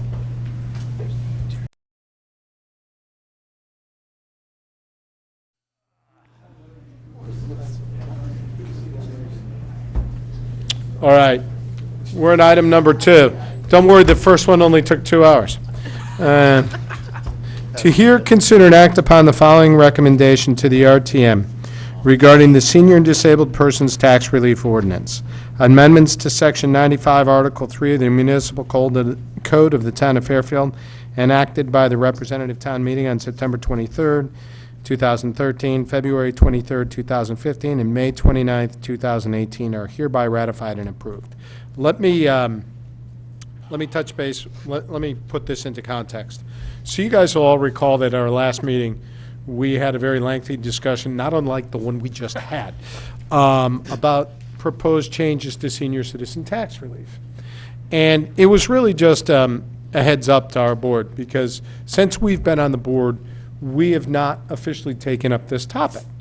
Because what our role was as regards to it was nebulous, I guess, at least in our understanding, at least in the 14 years I've been on the board, and I think Mary agrees, and she's been here longer. We have always been supportive of senior citizen tax relief. We've always understood the benefit of it. Some of us have served on the RTM and served on senior citizen tax relief committees. By the way, you broke the law. No, and there's others of us that served on the RTM, or past of us, that actually came up with the idea of doing something and actually helped push this through. When this all came about, and because there was significant changes right now, proposed right now, they went back to the state statutes and found out that actually, in order to do anything with senior and citizen tax relief, it needs to start here at the Board of Finance. So that there's several items. Number one, the recommendations that were passed, or the senior citizen tax relief programs in 2013, 2015, 2018, were never approved or recommended by this body. So therefore, there's some question as to whether these things actually exist. And we want to get that out of the way tonight, because there's people that rely on this. They've had this in the past. They rely on this for their taxes. So in a lot of instances, we've said this board wants to do no harm. So we want to make sure that we're able to pass that. Number two, then we have to have a discussion over what we want to do going forward. We saw that presentation a month ago. I'm not prepared to do anything on that. I'm not prepared to put that on the agenda right now. There were too many questions, comments, concerns during that presentation that I think we probably need to be answered. In addition, we don't know what's going on with the budget. We know we have our internal struggles here in town. We also know that the state, we have a new governor. We don't know what that's going to look like.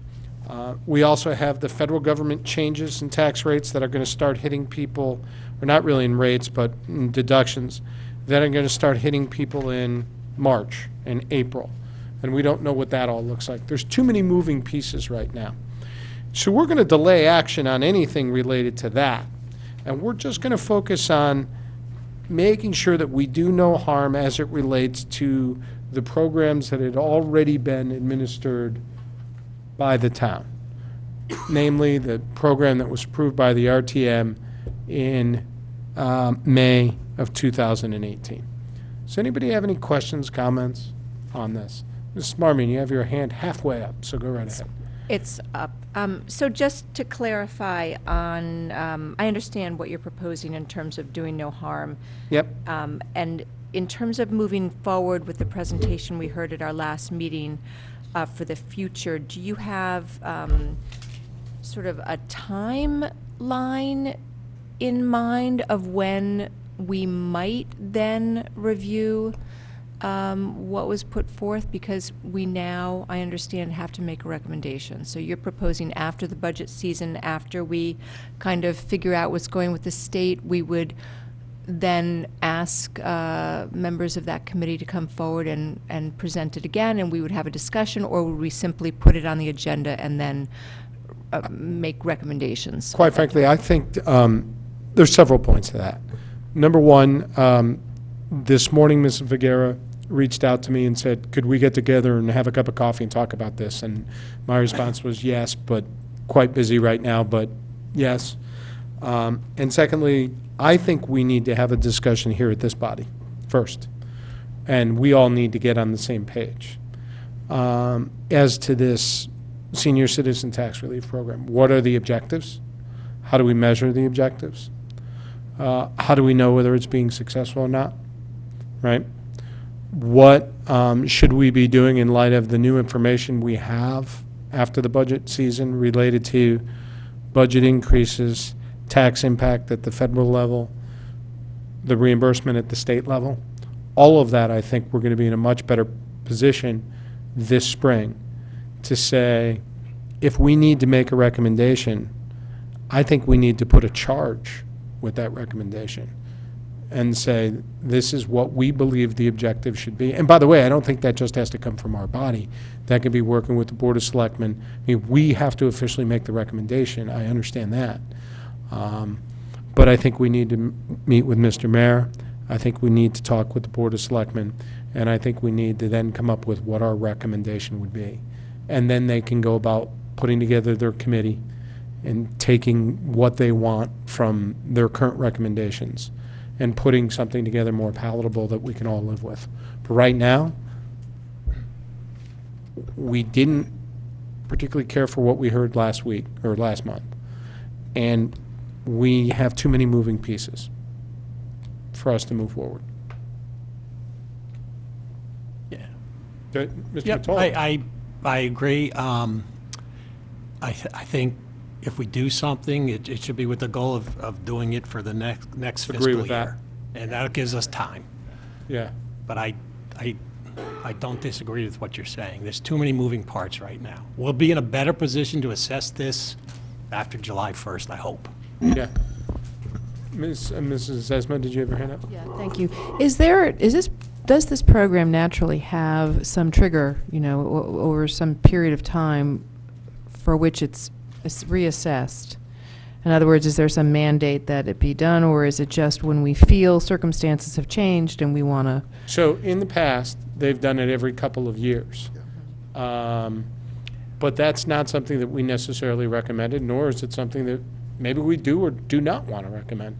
In fact, there's a 2008, on the 2018 document, which I think Mr. Walsh has, I think they do say something about for 2020. Yes. I think we need to get rid of that right now because it's not going to go into place for 2020. It just can't right now. So we'd be looking at a future year. But that'll be, to your point, I think that's something that we need to quote-unquote recommend.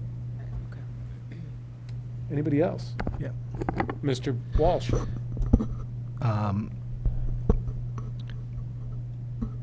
Mr. Lesser, pursuant to the statute, which, you know, it was, I will have to say, it was, it was good to find this statute, because I always wondered, every time this came up, that the RTM didn't seem to have really any figures on what was really going on. This one, I will say that at least they've figured out what type of maximum numbers they were getting to, what type of, where we stood.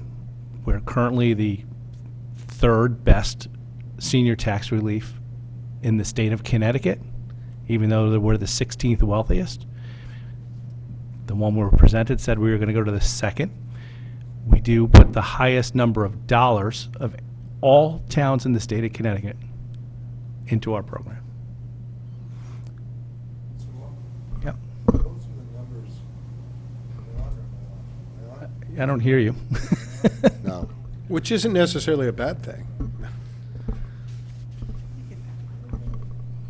There's a mic there. We did that on purpose, Bob. Maybe the battery's dead.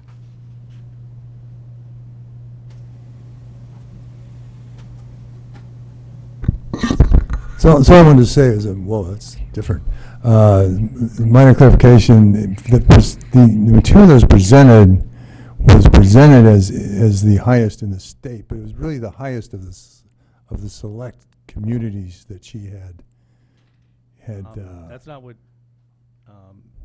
is my understanding. Jill said before us. I said it a number Yeah, of no, times. I know, That I we're the know. highest I'm in the not state, right. and she agreed. Right, I'm not, right, but I talked to her subsequent and asked her if she'd actually looked at, and I think that was just a miscommunication. I don't want to swear to it, I think this actually proves the point Yeah, that no, it's- we're not. right. And we might well be. I'm not saying we're not, because we're a big number compared to everybody that was on the sheet. And quite honestly, That's- it might make sense from a process standpoint to eventually roll this into the annual budget process in some way, shape, or form. One Go ahead. suggestion I have, I don't think there would be anything wrong with a joint committee made up of folks from this body, from the RTM, finance, to work things out. I would not see anything wrong in that. But the recommendation still has to ultimately come from you. From here.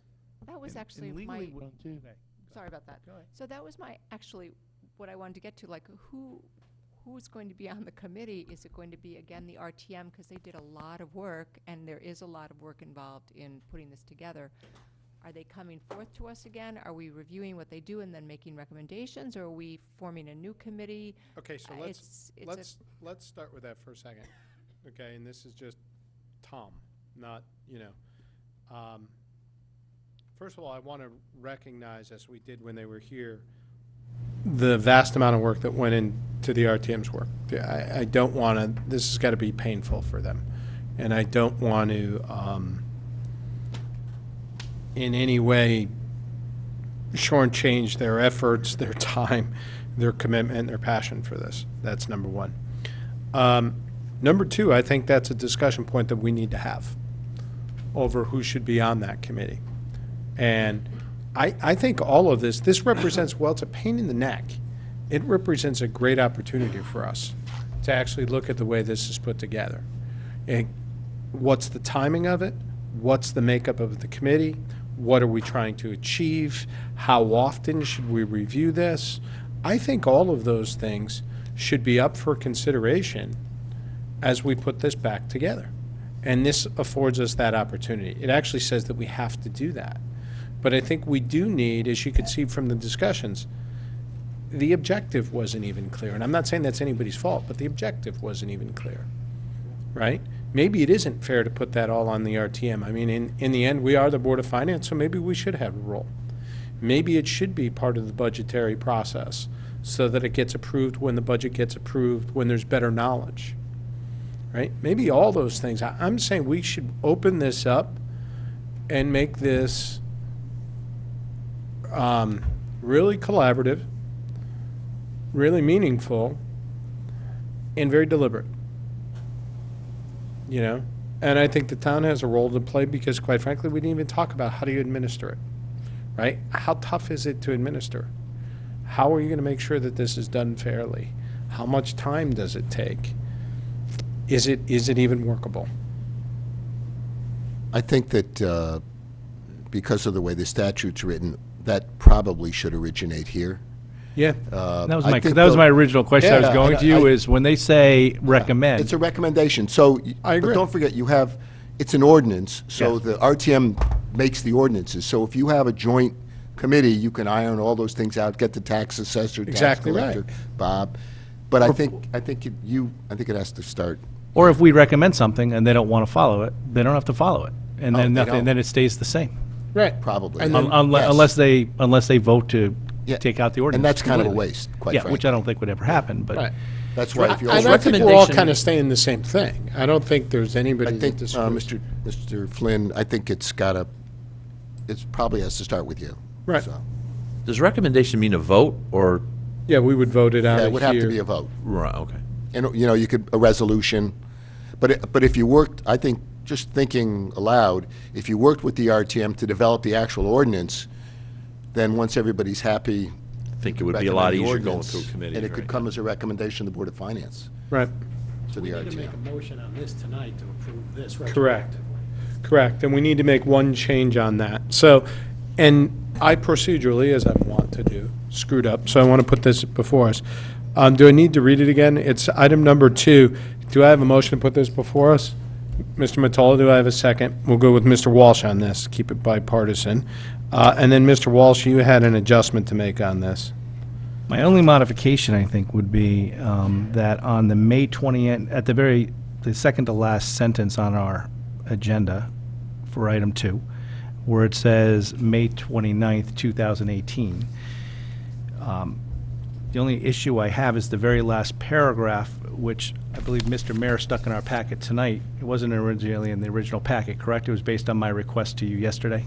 Okay, because I did, which is what their ordinance was that they passed on that day. I could pass it around. But I'm just going to read it to everybody. The last paragraph says, it's 95-15.4, 19-15.4, RTM Review Committee. At its first regularly scheduled meeting in January 2020, the representative town meeting shall convene a special committee to review Article 3 of Chapter 95, tax relief for elderly and disabled owners. Since we don't know where we're going. May I just comment on that? Yes, sure. I don't think you need to change it, and I'll tell you why. All this says is that they're going to review it. They don't have to review it. They can't act on it anyway without a recommendation from you. So, I mean, if the RTM wants to sit and review the ordinance, let them. They can't take any action on it. So, This isn't us giving them authorization to take action on it? it just says, all it says is they can review it. Doesn't say they can pass something new. They would need, this is not authorization to do anything other than take a look at it. So maybe they would want to look and then come to you and say, we'd like to have a meeting or something. I don't know. But I just don't think that it does any harm to you to leave it in. All right. Based on the fact I'm hearing things that I was hoping I would hear tonight, and that we potentially could get a committee together, Yep. review it, and that no matter what happens, it's always going to go through our committee for a recommendation, which I guess the recommendation could be is don't form your committee in 2020. Right. We don't want you to take any action. I mean, Take any action. Unless you had a resolution recommending something, I just don't think they could pass anything. Sure. Then I guess I'm fine to make Fine. it simple, to pass what we're passing, just to pass this as a whole tonight, to give, the seniors some Comfort. confidence Yeah. in that the program will exist the same way it exists before this meeting. Thank you, Mr. I had 2 comments on this, like flipping through. So I don't know if we can make a recommendation to the RTM to change something or consider changing something in this document. But the one thing that I've always been a little concerned about is that they have to file for senior tax relief by May 15th. tax returns are due April 15th, but we have to set the mill rate by May 1st. So if we had that information earlier on who's going to file for senior tax relief, it would be really helpful to us. So I was wondering if we could pick a date earlier than that, like either April 30th or Can- April 20th. Can we handle that in committee, once we form it? Yeah, 'Cause I don't well, want to go back and... Okay, and change it for this year? I Okay. don't, yeah. Okay. Yeah, I don't think it's I not, kind a- of- I think it's a valid point. I think just it's a don't- valid point as well, too. But I think at some point, we've got to set what our cap is for our budget. Right. And somehow this formula is created so that Yep. we know, no Right. matter what, we're not going to be going over a budget line item. Yep, There may be some kind of statutory requirement on that, too. I don't know Right. at all, but Yeah. that date may be a statutory date, but I don't know. Yep. And then the only other thing was there's a paragraph that requires reporting to the RTM for the assessor, and I was wondering if we could get added on that.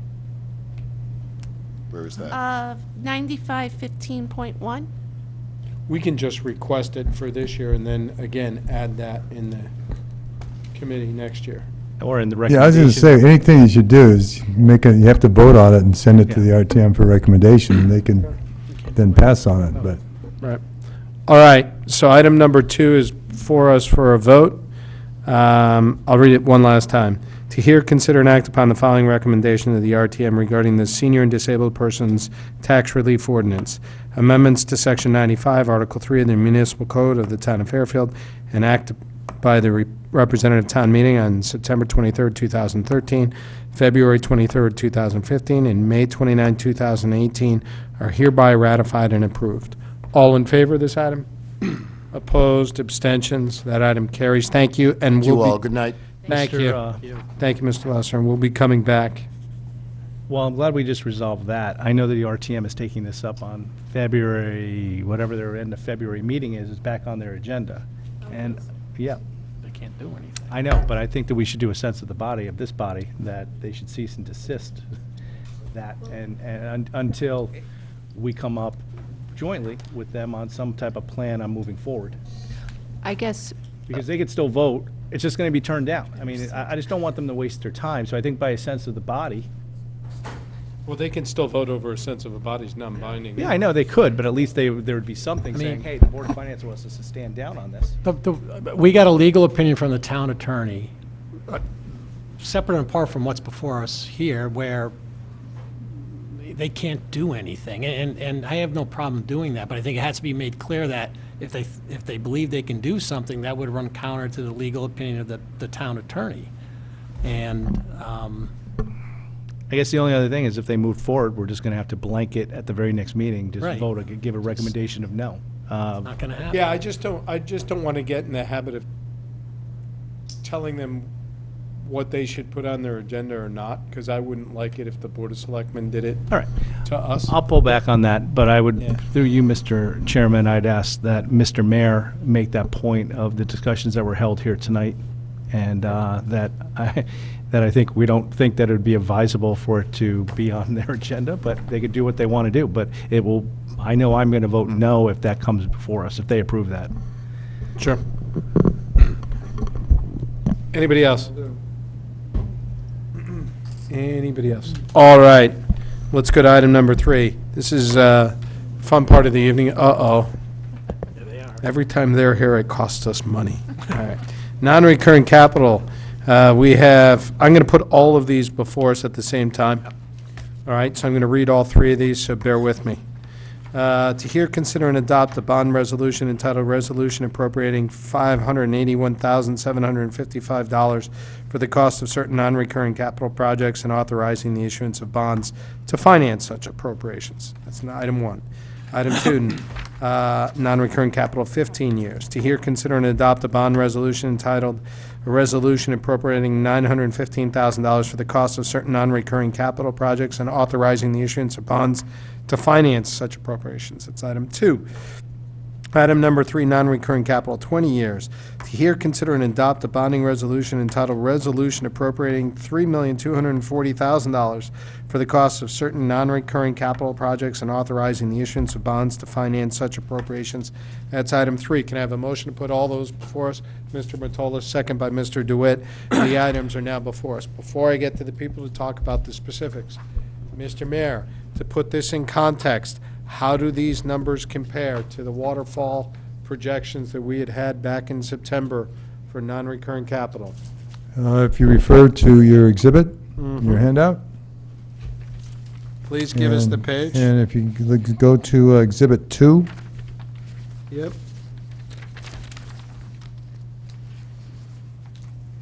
you see there, Exhibit 2 is a town side of this. You see on the I left, don't know where Exhibit 2 is. Oh, there's Exhibit 2. All right, go ahead. on the left, the ones that are before you today, January 2019. The middle one, the Southport sidewalk connectivity is new, but it is also a grant item, so the actual cost to that, approving the grant is further in your Yeah, I saw and that. tonight. So the cost to that to the town would be $100,000. Grasmere is new. The Congress Bridge, the Brookside, and the golf course renovation are repeats. The Stratfield pedestrian is another grant item. It's new. 650 of that will be covered by a grant. So the total increase, there's also, excuse me, if you go on the right, you see that KHW Green Farms Bridge design has been delayed. So we have a actual cash outflow potential of, well, I don't really know how much that, we have the 100, 200, 400,000 with the deduction of 150,000. So we're talking $250,000 difference. So in it's next year. $250,000 cash differential higher tonight than what we had back in September. That is a correct statement. Can I ask one question that's bothering me? Sir, that's on the town side. That's on the town side.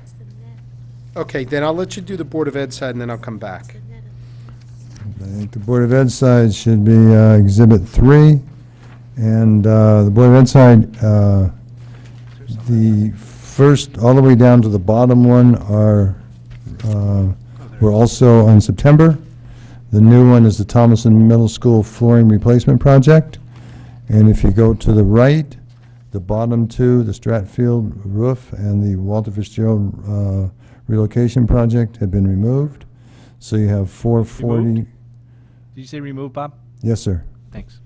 So we have 440 minus 285, which is a $155,000 increase. So in total, we have about $400,000 higher than what we thought a few months ago.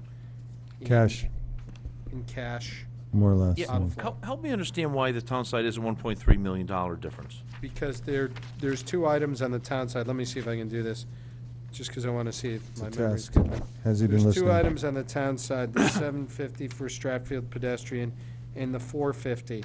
And if you look for 460, and if you look further in our packet, both of those have substantial grants that'll cover the majority of that cost. So the cost differential of those two, the net brings the 1.3 down to 250. Fair statement, Mr. Mayor? Correct. So they got to load it up here in total. And Okay, And but- then the grants will take care of the rest. But our capital workshop, we're supposed to put in all projects even if they're going to be reimbursed. Well, So, not, yeah, but we're talking the waterfall. So that's we're what I saying mean, in what's- our waterfall, Oh, we in the put waterfall, Mr. Put in the Flynn ones that asked are a gonna be- question Yeah. about what's different. Those are the ones that are different, and then, and when I went elaborated and said the cash impact is X. Right. So he gave you both. So I gave, yeah, I guess my comment is, we sat here in September and we thought it was 730, and now it's $2 million. So the fact that in less than, three-ish months, there's a 1.3 No, but $1.3 Chris, million with the- dollar Chris- difference between the waterfall and what we're looking at. Chris, the reason those differences are there is because they uncovered a couple of big grants That we that gotta get. allows them to do these projects at a substantially reduced cost to the town, Okay. right? Grants are over $1 million. Correct. Right. Yeah, one is 650 and one is 360, so whatever that comes up to. What bothers me worse on this, quite frankly, and I don't understand, is I gotta look at the Board of Selectmen's agenda, and they had a ladder truck on there for 1.3 million. Why the heck wasn't that included in non-recurring capital? Because if you add that back in, you're off by a howitzer, not off by 250,000. Well, a ladder truck is normally more than $1 million, so it should not be part of non-recurring capital. Non-recurring capital is So you put it in- 100,000 to $1 so you million. put- No, because we usually split it over 2 years. Yeah. Put $600,000. Yeah, a but year. it's still not non-recurring. I mean, the cost might be split over 2 years, but it's. Where it's was a- that on the waterfall? I'm assuming it was on the waterfall and capital projects. I mean, I don't have a copy of the waterfall with me. I'd like But- to, I'd like to But see yeah, that. no, anything over $1 million is, But like I said, a ladder truck, we did, last time we bought a ladder truck, we split it over 2 years. 600,000, 600,000. That's under $1 million. Last time I checked. yeah, I mean, I have some recollection of that. I'm not sure why, because we would still fund it the same way. We didn't, we funded it over 2 Because- years because it took them 2 years. We had to put in the order and do 600,000. We had a very long conversation about this. Did we pay cash for it? I, I'll research that. I Yeah. just have no idea. have they voted on that yet? But I mean, that just seems like you're hiding it. Not you, but it's like, No, oh, by I- the way, look, we look great as compared to the waterfall. Don't look in the right hand. Even if the waterfall had the ladder truck on it in 2 different years, it'd be on there 600, 600, so the total would be the same. So whatever's on, so assuming the ladder truck like is to on the see- waterfall, Yeah, that's what I'd then like it's to on the see. waterfall. If it's not on the waterfall, it's not on the waterfall, but, It's in the waterfall, 1.2 million, Okay. 2019, 2020, thank you. Thank you. Yeah, under capital. Good. I don't know what happened to it. I mean, maybe- I don't go to the Board of Selectmen meetings, except when I have to. Bob, just to back up one quick second, on Exhibit 3 on the BOE one, Sir? I was a little slow on the pickup on the left-hand column, what the changes were. The only new is the bottom one, the last one. Collinson Middle School? Yes, sir. Okay. That's the only change on that whole column. Yes. Great, thank you. Anything else on the top stuff before we get into the projects themselves? Questions, comments, concerns, Mr. Mayor? Nothing that we're, No, we tried to, every once in a while, things come in here where the life is, where the town yeah, makes adjustments to life and that type of stuff. And I think these are all accurate to conservative. so you chunked them out into the Yeah. various useful lives Yes. for the bonding. Yeah. Thank you for that, I noticed. And then you might want to go to Exhibit 4, just very briefly. Before that, Bob, I was going to ask the same question. So all of these, when your review met our Yeah. policy? Yes. Okay, thanks. Yeah. Thank you for that. Anybody else have anything on the top level before we go? Mr. Mayor, thank you, and thanks for all the work putting this together. Welcome, thank you, everybody. Superintendent Jones, best of luck to you in the future, in your new endeavors. Good luck, and good luck with that commute. All right, let's go forward. Thank you, Mr. Chairman and members of the Board of Finance, for this opportunity to present to you the Board of Ed non-recurring. Item number 3 on your agenda is actually one project on the Board of Ed side. And if you look in your booklet on page 1,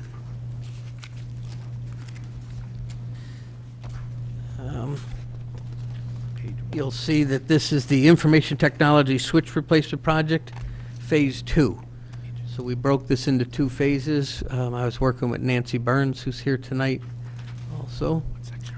We're in right at the very beginning. No, not that. This book, The other one. Colored book. this one here. Gotcha. It was in the manila envelope too. There it is. We're experiencing technical difficulties, Okay. please. Go right ahead. So background is, this is the local area network switches that are the backbone of the network. We wanted to replace those at all the schools. We broke it into 2 phases. Nancy Burns, we have good news, was able to file for a federal E-rate grant that was accepted and cut the Phase 2 project down practically in half. Great. So the first phase last summer went very well, and we wanted to institute and implement the second phase. So if you look at page 1 and 2, and actually 3 explains all the details, answers the 14-point questions the town likes us to follow. Yep. Page 5 is a breakdown of the cost of the project, $581,755. Page 6 and 7 gives you an idea of the end-of-life switch conditions and the new switch conditions.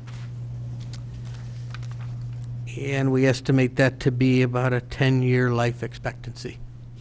Which is longer than originally thought, no? We say 7 to 10. The equipment we currently have has lasted about a decade. We may end up replacing certain key locations before others, but for the most part, we're hoping to get 10 years out of it. How's it gone so far? It's gone really, really well. The selection was a Cisco product, so it's integrating very well with our WAN switches, which are the wide area network switches that are part of our agreement with ChimeNet that provides our internet access as well as our wide area network access and the new phone system. It's kind of going seamless for those buildings that we've done. We've Which also- buildings have been done? all the secondary schools, so all 5 of the major schools, I shouldn't say major, largest schools, maintenance, central office, transportation, McKinley, and Burr, if I remember correctly. Have you had issues in some of those schools, though, with Wi-Fi connectivity and stuff? We haven't had any major issues with Wi-Fi. What we've seen is actually an improvement in Wi-Fi because the old switches were sort of jury-rigged to work with the existing infrastructure. Yeah. So there were some impediments. Once we removed those impediments in the secondary schools, the wireless has worked really, really well. I've gotten very good at When were feedback. those impediments? The majority of them were done actually from August, September, and October. Cisco had some problems delivering the switches over the summer, so we Right. didn't do them as early as we expected. We Right. did have a fiber break at Fairfield Woods Middle School that took us about a week to figure out. It was the first fiber break we've had in the 20 years I've been here. It was really, one of those peel the onion to try to figure out what was wrong. But once we got that back up, that took care of that one end of the building. So that was probably the biggest interruption that we had, but it had nothing to do with the switch network. The reason I asked is my 7th grader now. He's going to love the fact that I talk about him in public. But he's indicated that the Wi-Fi at Fairfield Woods has been terrible for his, you guys did the Chromebooks. And he Haven't said heard it's anything to that extent at all. talking to the 7th graders or to I the don't teachers? personally talk to the children, Right. unless I happen So to the deal teachers with- don't know they're not working. But it's I the have, kids no, that- I've actually heard the opposite, that it's all been really terrific. I've had the tech integrators tell me they can't believe how much better it is. I So- will invite you over for pizza with 4 I'd be happy to hear what he graders. has to say, and I'd like to know what part of the building he was in, because not only did Yeah. we improve the switches, but we also magnified the Wi-Fi last summer. That was another E-rate grant that we got, and we have absolutely increased the capacity at all 5 schools now. We did the 3 middle schools last summer. So I'm going to go ask him. I actually am. I'm going to Yeah, go ask him because ask he him has if it's compliant. recent, or if he's, sometimes, it's like we all do, you hang on to something that happened to you once, and that's the story you like to tell, as opposed to a real experience. And I'm not saying he isn't, it's just kind of human Right, no, I get nature. But if he is having problems, I want to know where he is in the building, where he's having that, and if he said anything to his teachers. Yeah. 'Cause Yeah, we I normally can, would we have can heard. touch base with Dr. Rosato. He's usually pretty good about getting back to me when the I students know, 'cause complain. this was probably just a few weeks ago. I had, pity me, I had like 3 or 4 7th graders over, and they were talking about it, and it wasn't just my guy. it was 4 of them. Now, that He's- doesn't mean they're not colluding. And he was talking about when he was at school, not like he was out, like, Yeah, down the trust me, road. he's not using the Chromebook outside of school, no. It's during school hours. Yeah. So, all right, I don't mean to take up time, it was just interesting. Okay. Anybody have any other questions on this? This is the second year of a program that we move forward on. I So, did, as Tom mentioned, I just want to mention that the grant was $430,000. Congratulations. Yeah, we were very happy with that award. Did you do any work with FEMA? No, just kidding. Can I ask Go a ahead. question? It's actually to Bob. Bob, last year for Phase 1, what year life bond did we use for Phase 1 of the project?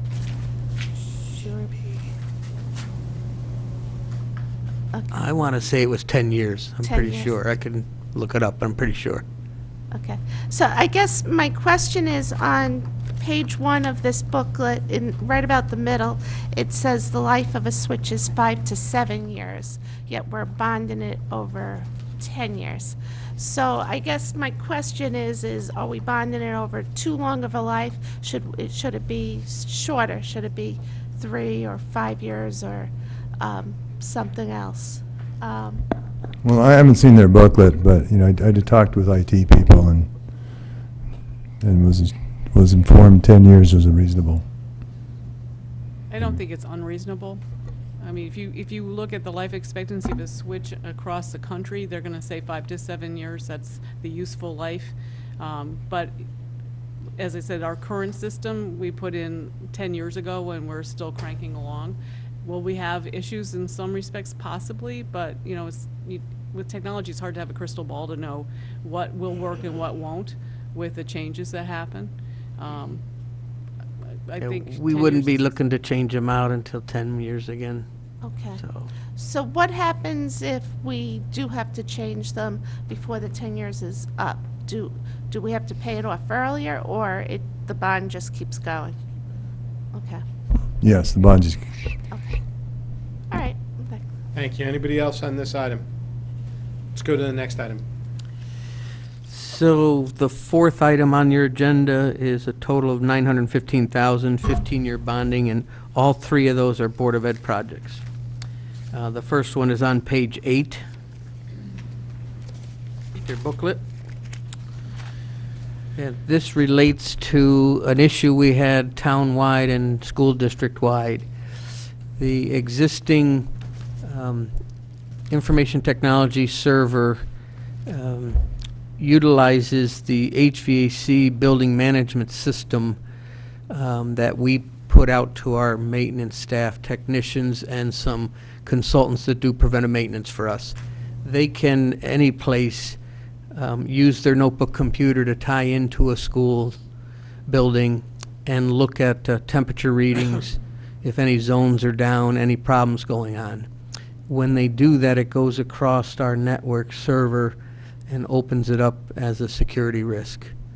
And it was found by Nancy Burns in the IT department at the town side that we needed to fix this moving forward.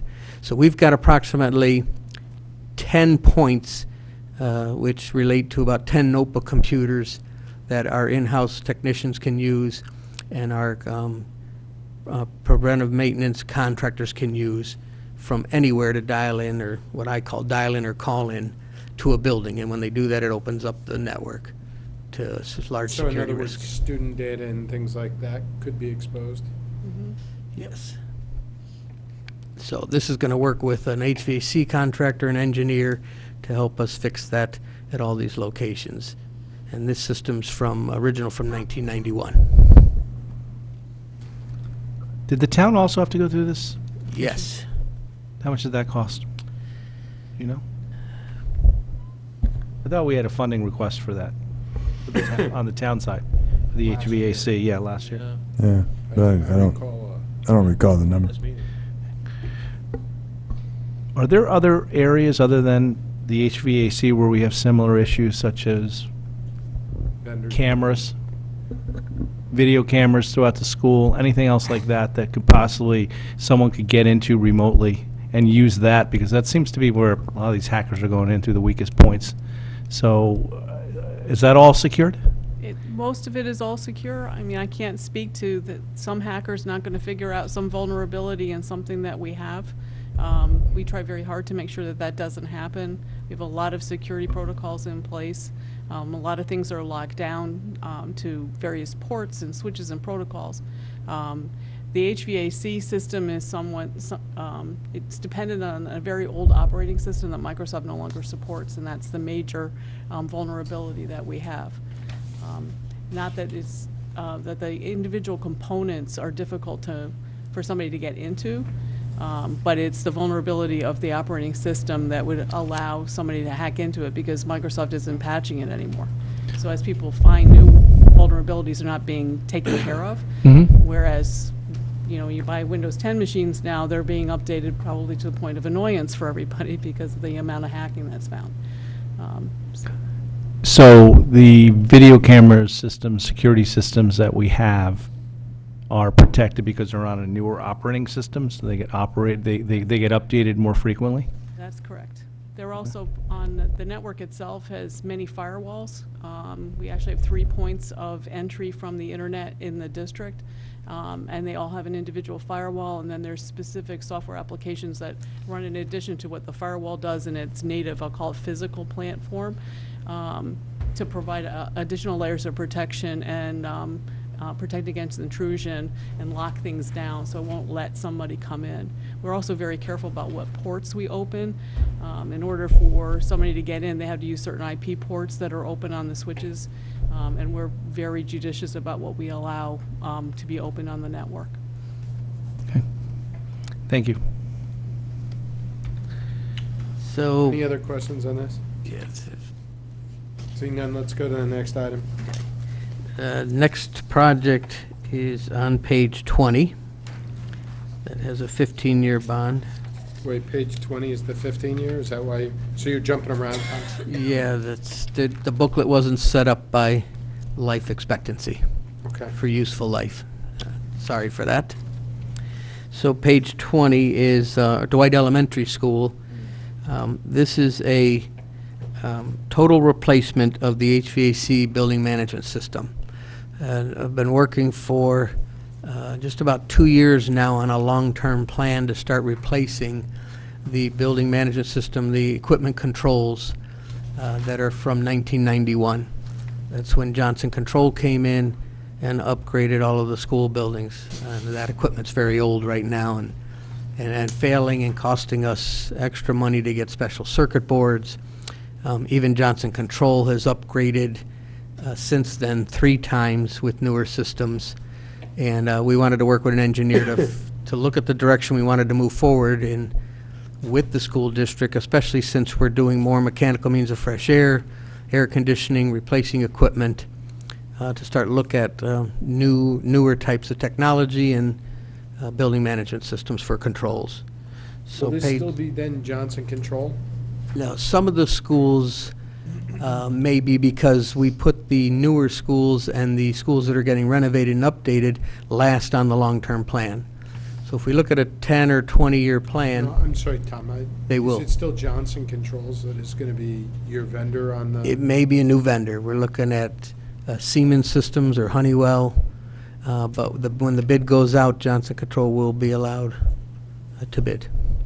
But my point was that if it's got Johnson Control now and it was recently updated, we put that on the tail end of the Right, long-range understood. plan. So we're dealing with them. And Dwight's a small school. It's got very few pieces of equipment. It's probably going to be our test model, which is why we chose it. Is there air conditioning up there? No. No, only There's no fresh individual- air intake either? No, only certain classrooms have an individual split unit system. So this basically will control only the heating system? No exhaust, Okay. heating. The library's air conditioned with a unit on the roof. There's a couple places that are, but it'll be a good test model to see how the design goes and how the bids come back and what systems we incorporate. Will this be compatible if they decide to air Yes. condition that school? Yes, good question. If we go in there and do mechanical means of fresh air conditioning, it will be compatible to take those systems on. Okay, do we have to use specific equipment based on purchasing this equipment? No, Okay, we can use any equipment. correct. Okay. That's the whole point of the long-term plan. We've worked very hard on this. So. we Anybody prov- else? All right, seeing none, let's go to the next one, Tom. Thank you. Okay, the last one that's Board of Ed under the 15-year is page 46. That's Tomlinson Middle School. And this originally was a project we knew we were going to be dealing with, and we were trying to get it into the Board of Ed operating budget in a 1, 2, or 3-year phased approach. Unfortunately, this past summer, 2018, the humidity levels and the heat and water problems we had really added to the problems at Tomlinson Middle School. So we've got areas in Tomlinson Middle School that has the original wood floors, wood floor joists, and during the Turner construction project of 2005, we just went over it with VCT, and those are failing and starting to pop. We have a lot of areas where we have vinyl asbestos tile, and in the Turner project, we went over that with VCT. Those are starting to pop. And then we even have some new areas from 2007 to 2010 that were done over, like outside the library, that were affected this past summer and started to curl and pop. So in all, we're looking at about 25% of the school we need to go in and address. So how do you address it all so of that those you're not areas. doing it again in 8 years? We have an approach, if you look on page 49, there's a breakdown in the top portion. Contractor looking at this told us that wherever he can, he's going to skim coat over with an Ardex high-strength concrete material before putting the tile down. That wasn't done before. Adhesive was used and tile was just put over tile, whether it was VAT or VCT. Why was that? I can't tell you. I think the only concern I have is where we have wood subfloor on wood joists, which is in the nurses area and outside in that lobby. And your concern as well? It's just, it moves, it constantly moves in the building, so anything you're trying to put down permanently and tight is not going to stay and is So why affected by would popping it. Why wouldn't you use something else? then? Well, ideally, you would want to put concrete in, but to try and firm up and support forms for an upper level area to try and pour concrete. We did it in the basement level. We fixed a large area several years ago and it worked, but on the upper floors, I'm not sure we want to approach something like that. But it's very bad. They're all popping. We provided some pictures in here that are actually the better pictures than what we saw in July, August, and September. Quite a tripping hazard, so. Are you guys convinced that the new methodology is going to solve the issue and you're not going to have it again, in a reasonable period of time? We are. We brought in 2 different flooring contractors to look at it, to get both opinions and all of the detail of that, the approach they're going to take to fix this. So we're pretty confident, with the exception of that wood subfloor, wood joist area, which, Go ahead. Is it just too expensive to do the concrete in that area? That's the issue? I mean, you'd be And it's upper expensive, level and I'm and- not sure you could even do that in the summer. Okay. To form that up and try and pour concrete in place. I mean, the removal portion would take all summer, then to form it up and try and pour concrete back. Be very, very Walsh. difficult. So we did this renovation in 2005, and we left flooring in there from 1917. Yeah. Why was that even, and it has asbestos in it? I mean, It didn't even come up during an environmental review? That you guys would take care of that? It's I in don't the- understand this. It's in the asbestos management plan, but, vinyl asbestos tile was really a good thing in the day. I mean, we have a Clearly, lot of it because- still in our schools. It Yeah. stays down, you can buff it. I guess it is, because some of them are there from 1917, but yet some of the flooring from 2005 fails after 13 years, Yes. which is kind of embarrassing. Really depends on where it is, how it's affected by weather, and and all that. But generally, I think the building committee looked at it with the professionals and agreed that it was, the VAT was down good and stuck down good, and they could go over it with a new adhesive and VCT, which is vinyl composite Probably didn't tile. want to rip up the old asbestos. Now, the asbestos is in the tile, throughout the tile? The asbestos-containing materials in the 9x9 tile and the glue that's holding it down. So you had an asbestos, what did you call it, plan? Asbestos management plan. And what was the asbestos management plan for the 1917 tiles? To let people continue to walk on them, wear them off in asbestos to get in the air? I mean, Yeah, the only hazardous issue is if the tile breaks off or breaks into pieces and can be crumbled and go airborne.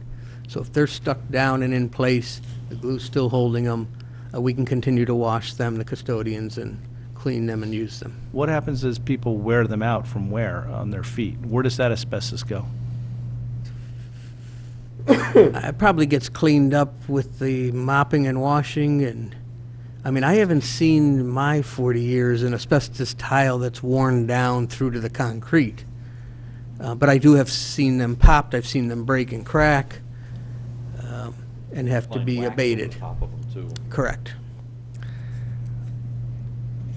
It just seems like this project is a project that keeps kind of giving, and we need to kind of keep doing stuff to this building, even though it seemed like we were going to get a somewhat new building And we were over. back in 2005, An old building. and it just seems to, We were way over budget on that building, too. We were tearing down walls, and we were seeing things, because it's such an old building that no one anticipated. It was, We that even had to that was a put up some project. stairwells. Right, it wasn't an easy renovation, and there was a lot of issues with it. No, we haven't touched the windows yet, which is an issue. We have done all the roofs, which has been a huge help. Did the stairwells, but I think we actually, if I remember, we had to delay the start of school at Tomlinson for a week or so, or 3 or 4 Right. days, because it was an ordeal, that Well, it was project. Tom's fault.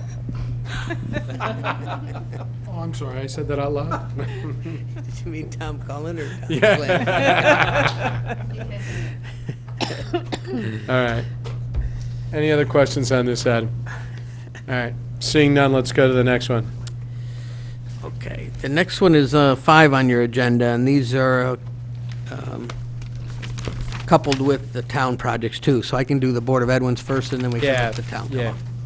So, the first 20-year bonded item is on page 14. This is our security infrastructure project, Phase 5. So, I ask this all the time, Tom, before you go through this, there's specifics in here, yeah, we get it. How many phases are there? Because this is going on forever, and I know, it's, Yes. what were you saying, it was, I thought it was 2 phases. yeah, this is like the gift that keeps on giving. I mean, Well, it started out as one big request that got split into 2 years, 2 phases. right, That got done, and while that work was going on, the Fairfield Police Department was working with us on a building-by-building school assessment. right, And then they set up their school safety team to work with us at all the schools and with the principals on proper lockdown procedures and all of that. Through those assessments, they've met with me annually to decide what we should be doing next, what they're hearing, what are the new technologies out there, what are other districts doing across the state, So across when the is country. end? So I think we're pretty close to that. What We- does pretty close mean? Is this Well, the end? you can see that the phases have gone down substantially in cost. I've met with the police, and I've pulled about 10 requests that they still are looking at. I met with Chief McNamara and Lieutenant Waya in July and August, and we all agreed that 2 of the 10 were a priority, and that about 350,000 would do it, and the rest we can probably just monitor and see what things are going to change in the future. So, Wow. that was a very nice evasive answer. Is this the last year that we're gonna see this security infrastructure? I don't know. I don't know if it's, Oh, yeah, the one who's leaving's gonna answer. This Yeah. would be good. What I would say from a safety and security standpoint, and sadly enough, every year when something happens, in a school across the country, we learn something new. And we do work very closely. We've already met with Chief Liddy, trying to make sure that, we're only doing what we feel the police tell us is absolutely needed for safety. And it is unfortunate, but with some of the incidents last year, what you're seeing is a response to some of these safety items are things they learned from school shootings last year. So when you ask if there will be more in the future, I think it depends on the future and kind of what that looks like for school safety. So Now, what I'm starting to wonder is whether this should even be here or this should be part of your general operating costs at this point. I mean, because all you guys are doing is basically saying, instead of, this is non-recurring capital that's become recurring. well, obviously that's a discussion between the schools and the town, but it's, I think what you're doing is then putting pressure on the school, if you put it in the operating budget, to try to choose between student safety and student academics. And, the budget is kind of what the budget is to be able to stretch so far. I think to put this in the operating budget would be taking programs away from students. So that's a decision, obviously, that we would have to make. Why, I don't understand that. Well, because you'd be putting additional money in, well, if you wanted the request to be higher, I mean, that could be a case, but if you're talking about reducing an operating budget No, for it. I'm just actually talking about I get it. whether we should be funding this through bonding and whether this is non-recurring or recurring at this point. I guess, to me, I don't think this is ever going to go away. To me, this is a continuing thing that you're going to have to deal with, and some years it may not be that much, other years it may be more, so Right. I hear what you're saying. It's almost getting to the point where it's like maintenance. Well, that's exactly where I'm coming Right. from, right. So, I think. Security maintenance as Right. opposed to, we did a specific security infrastructure plan to ramp this up. And then now that was this gonna is be it. becoming- Yeah, and I think it's something we need to have a discussion about, because I think, when you said Phase 5, I'm thinking there's going to be other phases. That's just the way it is. And it's no one's fault, it's just the way how we're going to pay for this. Well, that's the Annual. thing. Right. It's, you're equating it with Right. maintenance, and it's Right. becoming that kind of Yep. thing.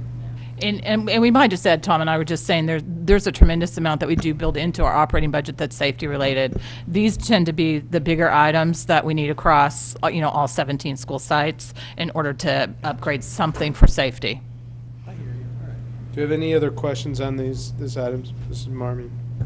So that just brings up a point. So this isn't, I know we don't talk specifics, but, so you're saying this is applied across all of our schools? It's not Yes. one thing for No, a school this that we've is discovered a all deficit in? 17, All 17 schools, okay. this request. And just looking to the future, Chief Liddy, others that you've spoken to, are there other things in the future that you're thinking might make sense, but you're kind of thinking about for next year, big-ticket items? Are there, just That's a good in question. general?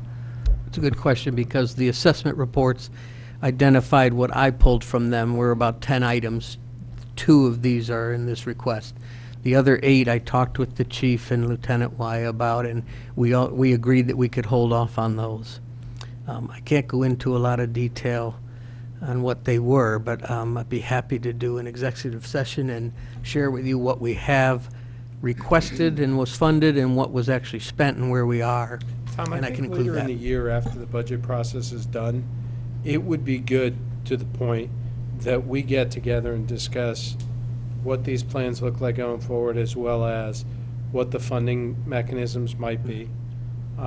Because it is getting to the level where it's no longer these one-offs and things like this. So I think we should sit down and have a discussion, and I'll leave that to the Board of Ed, who should be at the table or whatever. But there should be an ongoing dialogue, and maybe we bring in the police department, members of our board, members of the Board of Education, and we discuss how this moves going forward. Does anybody have a problem with that? No, it's a good idea. No, because I just want to... Yeah, sure. Please. To just add to that, if there are other things out there that you think that would contribute significantly to the safety of the schools, then it is really a planning process, like a phased process, for lack of a better word, and how we prioritize that. So it would make sense to take sort of an umbrella approach to that, and be strategic in terms of how we phase that in and then how we fund it. So I would agree with that. Sure. Great. Any other questions on this security item? Mrs. Esmond? I think you can answer this. So my question is, these decisions are made not strictly by perhaps the integrity of equipment, but by, as Dr. Jones just said, events that may inform us in a new way. And so, which you can't plan for. Correct. The police are constantly going to seminars and learning new things that are coming out. And new companies and new vendors are coming out with equipment and things that are working, that they're pushing, and it looks good to the police, and they bring it to our attention. We meet regularly on it and talk about those things. Okay, thank you. Anyone else? Is there a next one? Yeah, I have another question. what- In Mr. regards Walsh? to the tiles, when we went back to, what is is that a 20-year project? No. Like a the- 20-year bond? The flooring was a 15-year. 15, okay. And that is the useful life of them, those tiles? Well, vinyl composite tile can last a long time. Okay. But in this instance, for this building, a good portion of that building, we're going to have to monitor and watch it, so we didn't feel we should put a 20 or 25-year bond on that. Okay, so are these the same tiles that only lasted 13 years? No. Okay, they're different, and in what way? The vinyl composite tile and the Ardex they're going to use underneath it is a different process than we Okay. would do right on top of concrete. Okay, and you just think that'll make it last longer? Yes. Okay. Do we get any warranty with any of that Yes, stuff? I was just going to say Great. before I could answer that. Excellent. Yes, the Ardex comes with a warranty. I believe it's a 5-year. He's recommending he could even possibly write a 10 for us on that. Great. So that would be nice. Okay. Thank you for bringing that up. No problem, thank you. The next 20-year project is on page 28.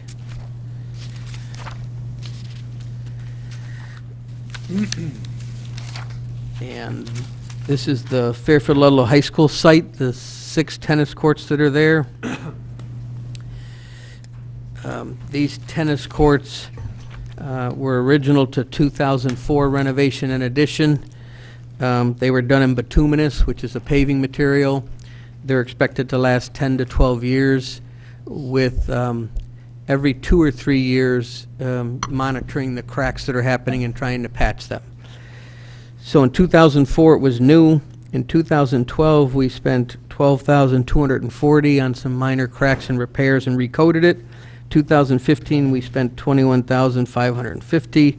And last summer, we spent $47,750 on over 5,000 lineal cracks. The contractors I've had look at this said, the courts are shot. We need to start thinking about replacing them. So we wanted to propose the post-tension concrete system.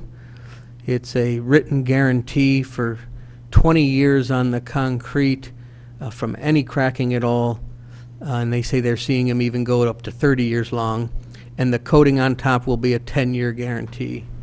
And if you've seen the Fairfield Ward High School ones, and I put them in this booklet so you could see the pages, the photos on page 32 and 33. The courts at Ward are beautiful. Yeah, and they're used a lot. The company, when he came in, said he counted over 5,000 lineal feet of cracks, which was a lot, and they're getting very large, and he wouldn't guarantee his work for even 12 months. It's been 5 months we've walked the courts, and there's some fine lines starting to crack, come back, but they'll be usable for the spring season.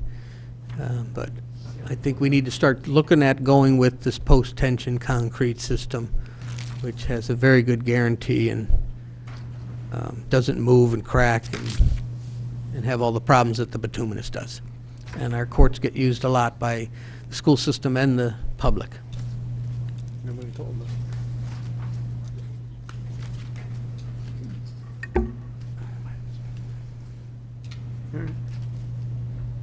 What's next? If there's no questions on the tennis courts, then the last one for the Board of Ed is on page 34. This is the Fairfield Ward High School, and it is Fitz House. This building dates back to 1991 when this equipment was replaced. So we normally try to get 15 to 20 years out of the equipment. We've got the life out of that. There's 4 large pieces of HVAC equipment on that roof. 2 are 30-ton units, 2 are 50-ton. One of the 50 tons is shot. It's gone. There is no repairing it. We also have the issue of newer equipment is a little bit heavier, so we're going to need structural steel girders to carry it over the corridor locations. That's figured in on page 37. And then the control work and balancing and get it replaced. You can see the photographs on 38 and 39.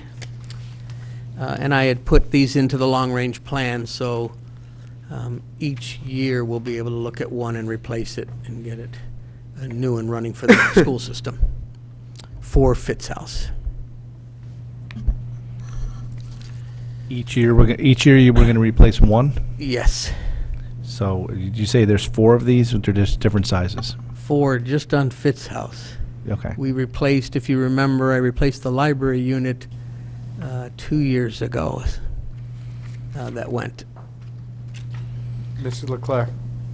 Is that the most cost-effective way to replace them, one a year? Or is there any kind of savings doing multiple ones in a given year? I didn't ask the contractors if we wanted to do all 4 at once, would there be a savings. They're all going to need a 300-ton crane, which is expensive, but I also wouldn't want to replace a unit if I think I can squeak another year or 2 out of it, Okay. which our PM program has done very well. The contractors were quite surprised that these units are 28 years old. We really got the life out of them. Are these units more efficient? Yes. than how much, I mean, if you could squeeze another year out, but you can get efficiency out of the new unit, is that going to Worth it. reduce the cost as well? Yeah, I know what you're saying. I don't have the answer to that.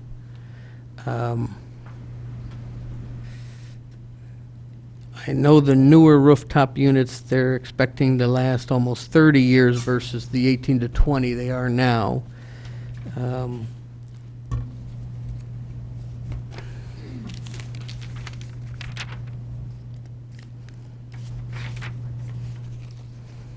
I There's also no would- way to determine based on comparing two 50-ton units, what the efficiency rates from what that original unit was I can get that. versus what it is now, and to figure out what the annual savings just on efficiency rates would be.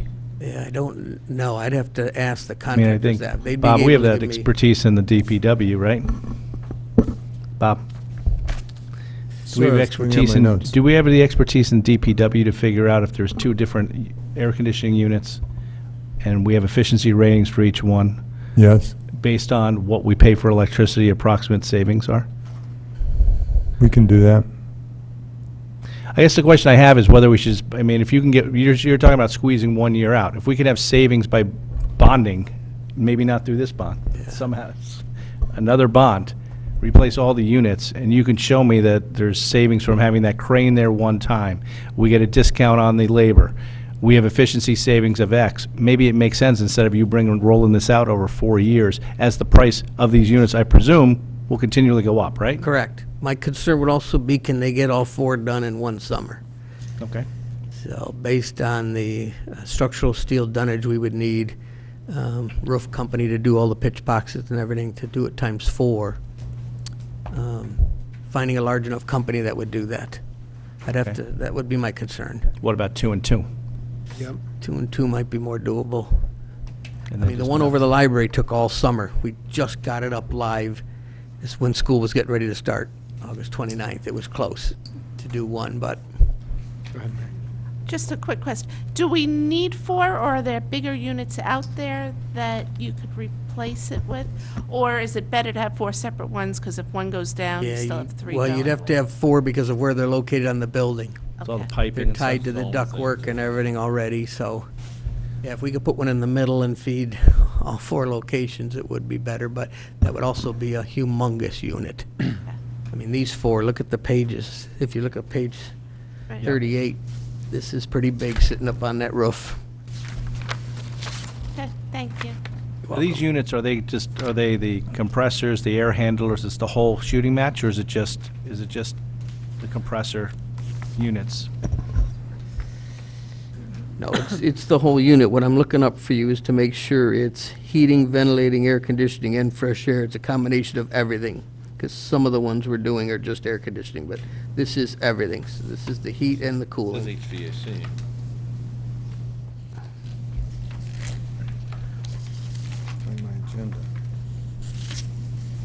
How much effort and how much time would it be to figure out what the costing with our, be if we get better pricing, whether there's energy efficiency savings? You can even work with Mr. Mayor and the DPW to figure out. I know the energy efficient rating I can get you pretty quick. I can talk to the manufacturer of the Voyager 3 from Trane, and he'll give us the energy efficient rating on the new unit and what the old unit was. As far as working with DPW, I would say we probably need a couple weeks to look at that. I don't know. So you want to find out whether it's worthwhile to put maybe 2 units up there now. Maybe we get a discount on each unit. We don't have to bring a crane back twice. Whether you can actually do it over the summer. Can we find that out maybe at our next meeting? I don't want to delay them, going forward with this, but I understand what Mr. Walsh is saying. Is it worth looking into that? That's all. I mean, I don't know what all these savings would add up to, but if it's $100,000, I Yeah. want to make $100,000. Save 100. Something I don't know whether these are big enough savings to matter. Is the question. No, it's a good question. Versus squeezing out your extra year. Where you say, I'd like to squeeze out an extra year, I understand that as well, but that comes at some costs, I think. That's all. And I just don't know what the energy efficiency ratings have gone up over this period of time and whether any of this is worth it. But I mean, next year you do this, it may be $350,000, Also don't know. and so maybe you can do it this year for $400,000. I don't know. That's it. No, it's a good question. All right, what else? Mr. So they were installed in 91 with a 15 to 20-year life, and so it's year 28. One has failed, the others, Yeah, the 3 we're monitoring okay. every day. Then, I mean, I think it would be useful to look at some way to economize it's not to this monitor them project. every day. Yeah, that's, Can we, maybe in our meeting in 2 weeks, they can come back and give us an update, and maybe, Can you get it done? in 2 weeks? Do my best. I mean, Can we kinda still vote ballpark, on this just- tonight, and then we can... I'd feel amend? better if you had some, even if they're not exact numbers, some Right, ballpark. I agree. No, we have good connection I with a think what couple we can do is, contractors. look, I don't think anybody, here's a thought I know for what you're talking- consideration. right. I don't think anybody thinks that the air conditioner doesn't need to be done. So I think we can vote on this tonight and approve Yes. it, and then say, we want additional information to see if we should be doing more. Right. Because of the savings you might get, the economies you might get by putting it in, the savings you might get on the cost, as well as what are bonding costs gonna do over the next couple of years? Right, because they're going up. I mean, I don't know by how much. If I did, I wouldn't be sitting here. But they're going up. We should take a look at it. We're here to help. You're the IRS. All right, Okay. what's next? That's it for the Board of Ed projects. All right, Thank you. thank you, Thanks, guys. Anybody have any issues with the Board of Ed projects as presented to us? I just want to, it's been a long night. I want to make sure if they can go home, they can go home. If anybody have any issues, I'm just going to go around the table. Ms. Esma, Ms. Marin, Mr. Walsh? I don't. You? Well, only that I was thinking we could vote on it, on that one item in February, but I like your method that we can vote on it and then add to it if we need. Cool. So- Mr. DeWitt? Mr. Becker? You're good. Okay, I think you guys are safe at going home. I won't promise, but no, I'm kidding. Have a good evening, thank you. Sorry for the tardiness. All right, Mr. Mayor, let's step through the town side. I'm looking for your big fancy book. I don't see another color binder. No, we don't have fancy books on the town side. Mr. Hurley was supposed to be responsible for the binder. But most of the stuff is DPW, and there's also a one Parks and Rec item, so why don't we call them up first?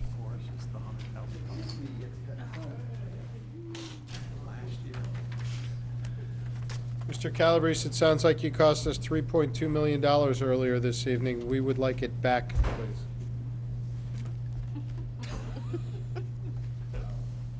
Those rounds up at the golf course better get up. Well, good evening. Good evening. All right, so we could try to make this as quick as possible and painless for you guys. Here we are presenting year 9 of the 10-year plan for the $100,000. This year 9 will focus on cart path replacements and repairs. If you've been up to the course in recent years, you've seen that it's in need of repair. The cart paths are actually awful up there. No, they really are. I mean, they're. Well said. Yeah. No, and how much of the cart paths get done for the 100,000? Probably a third. So is this going to be next year too? It'll be part of it. Right now, there's along with the cart paths, a lot of drainage and just overall work, because right now is what's ruining the cart paths is not enough drainage, and I'm going to wipe out on 18. 18 is going to be a big project, so that's where most of the money will be going to. So I don't understand. So next year, will a third of the cart paths be new with drainage fixed on all the cart paths, or will a third of the cart paths be new and then you're going to have to do the next third? You know what I'm saying? How does this play out? It's most of them will be done. Right now, we have probably a third of them done wide enough right now. So it's the next 2 years will be continue on all the cart paths, whether they be paved or they're going to just be hard true. So it's $100,000 going towards the cart paths and see how far we can go with it. Somebody have questions on this? Mrs. Leclerc? One quick one. So we're doing the clubhouse renovation. None of this will be in the way of the renovation, that it will get destroyed not or at all. ruined or anything? Okay. And just to build on that, so none of the equipment that we're going to bring up there, heavy equipment for the construction, is going to damage No, the... that's all going to be in the parking lot and the clubhouse area, so it won't be affecting the golf course at all. One last item while I have you up here. The Dickman Golf Course is in pretty rough shape, or at least, I don't know whether that's a long-term thing, but I was out there over the summer and it was pretty rough. Is anything being done there, or am I wrong? That it was Rough in what way? It's the conditions, the course looked to be in poor condition, and there were certainly certain holes that were in very bad condition. Saltwater conditions there with flooding. Well, at one time, the what do you call it? The storm gate. The storm gate broke, so it got flooded, and that destroyed a lot of the quite a few greens and quite a few areas of the golf course. Salt water got on there. So what's been done for all of that? Well, the tide gate was fixed. And what happened to the greens and all Well, that? we sprayed, overseed it, and he had a nematode problem, and we took care of that problem. What problem? Nematode. What problem? The little, Okay, are those the a little worms that From the eat salt the water? roots. No, it wasn't from the salt water. It was that was a separate issue. So that's done too? Oh, for right now, it's because it's winter time. So I mean, is it going to be done in April, June, July? Well, we'll take a look at it and get it done.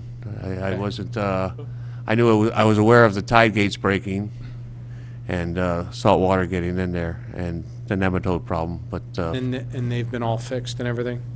yes. But yeah, please. So just from a timing perspective, you want to repair some of these cart paths now, but we're going to be doing construction. Do you want to wait a year so that they're fresh and new and have a longer life with the new, along with the new clubhouse? No, it's because it's out in the golf course, so it's not going to be part of the construction of the. No, but my point is, if you're not going to be using, if you're doing all the construction and everything else, do you want to just delay it so that they're ready to go with the new clubhouse? Are people going to be playing golf up there the Yes. whole time during? That's my point. Thank you. Thank you. Anybody else?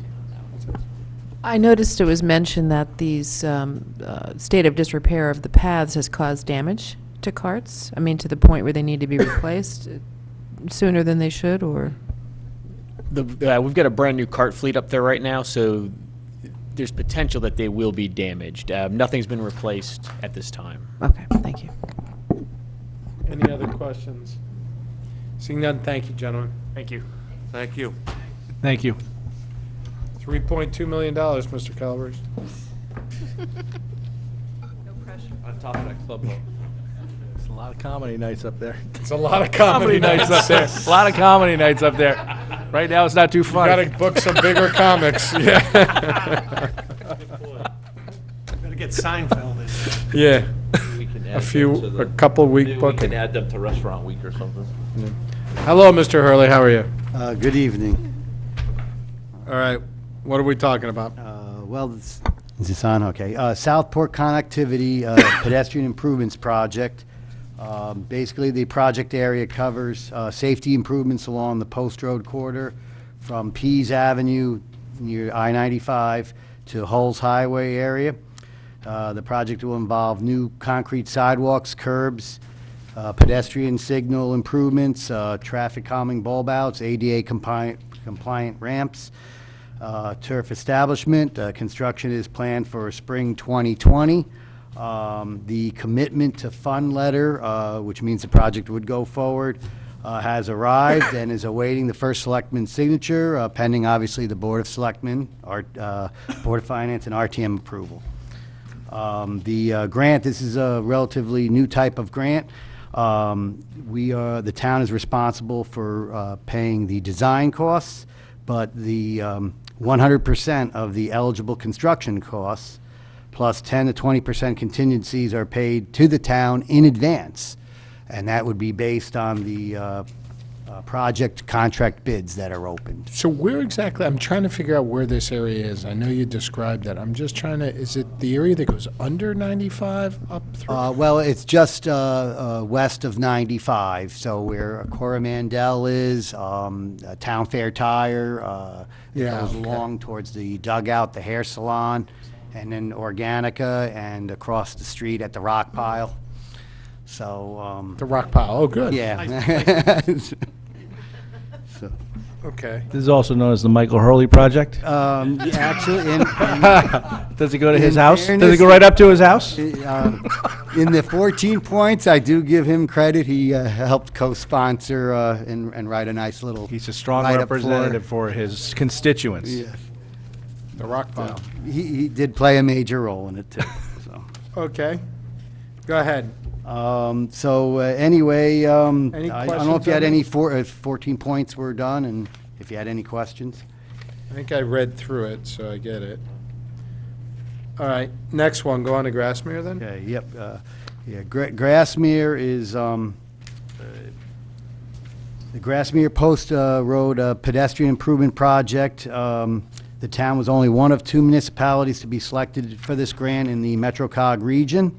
The design phase can begin once the final agreements and funding is in place. Construction is planned for spring or fall of 2020. Again, the project would include new concrete sidewalks, curbs, pedestrian signals, traffic calming bulb outs, ADA compliant ramps. Very similar to the connectivity, the lot SIP program is where the municipality would pay for the design, but 100% of the eligible construction costs would be paid up front, pending the final agreement, and once the contract bids are opened and approved. Let's see, this area basically goes from Shoreham Village Drive along the Post Road to the Grassmere section. and then it would go up Grassmere Avenue as well. We have some add alternates that would be provided in the bid, so that if the bids were low, we could extend it towards the bridge in Bridgeport, or maybe even towards the Circle Diner and the Circle Inn there. Okay. Any questions on this? All right, next one. Oh, yeah, Mrs. Leclerc. Sure. So these grants have already been approved, that, like, we're definitely gonna get the money if we approve this? Well, for the connectivity one, yes, we've had the commitment to fund letter. For this one here, it's been approved by the MetroCog. They've sent it up to the state, who is right now currently reviewing it. So far, every LOTSIP project that the MetroCog or the Regional Planning Agency has sponsored has been approved, so I put it at 95+% chance that we would get the commitment to fund letter from the state. When that would be, I'm not exactly sure yet.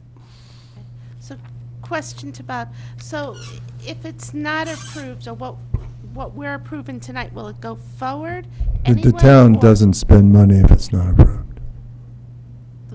Yeah. The town what? Does not spend any money if it doesn't approve. Not a dollar. Unless we get the grant, okay. Okay. And then What hap- just to... Can I follow up with that for 1 second with Mr. Mayor? And what happens with the state's financial position is that, say they issue a letter, but then they don't fund these amounts to pay this. They're still legally on the hook for it? Because my concern is that we fund it, which I think it's a great grant, so I think it's great that we've got it. But I'm concerned about the state's financial situation. And if they grant it and then we spend $200,000 on design work, and then there's no money because they defund this area or they just don't budget for it, or we could lose money there, or is it, or? No, I think once, I mean, look, most of our grants are based upon reimbursement. I Are think what? Based upon reimbursement. Okay. The reimbursable grants as opposed to, money upfront grants. I think once the grant is granted, the money is secure. Okay. All right. Thanks. Okay. And I just want to mention that this, a couple of years ago, we had applied for a grant, but the town, it would have been a $4 million project. We reduced the scope a little bit. We applied under what we call now the LOTSIP program. And so the original grant would have had a town cost share of $800,000. This one, $200,000. So I just wanted to make you aware that the town and the engineering department, DPW, are constantly looking for, That's grants. I just wanted to make that, Yeah. mention that. We've also met with the neighborhood on that. Someone mentioned communications, so I just want to let you know that we have the neighborhood support on this and the Southport project as well. Going on to the bridges, Congress Street Bridge repair. Congress Street is the east-west collector road that's near the southbound Merritt Parkway gas station. The bridge was constructed in 1935.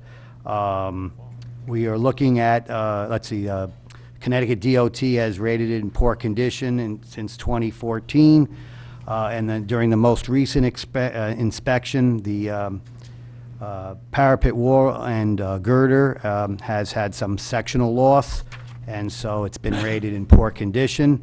But it's not the entire bridge. It's one girder or one beam in particular.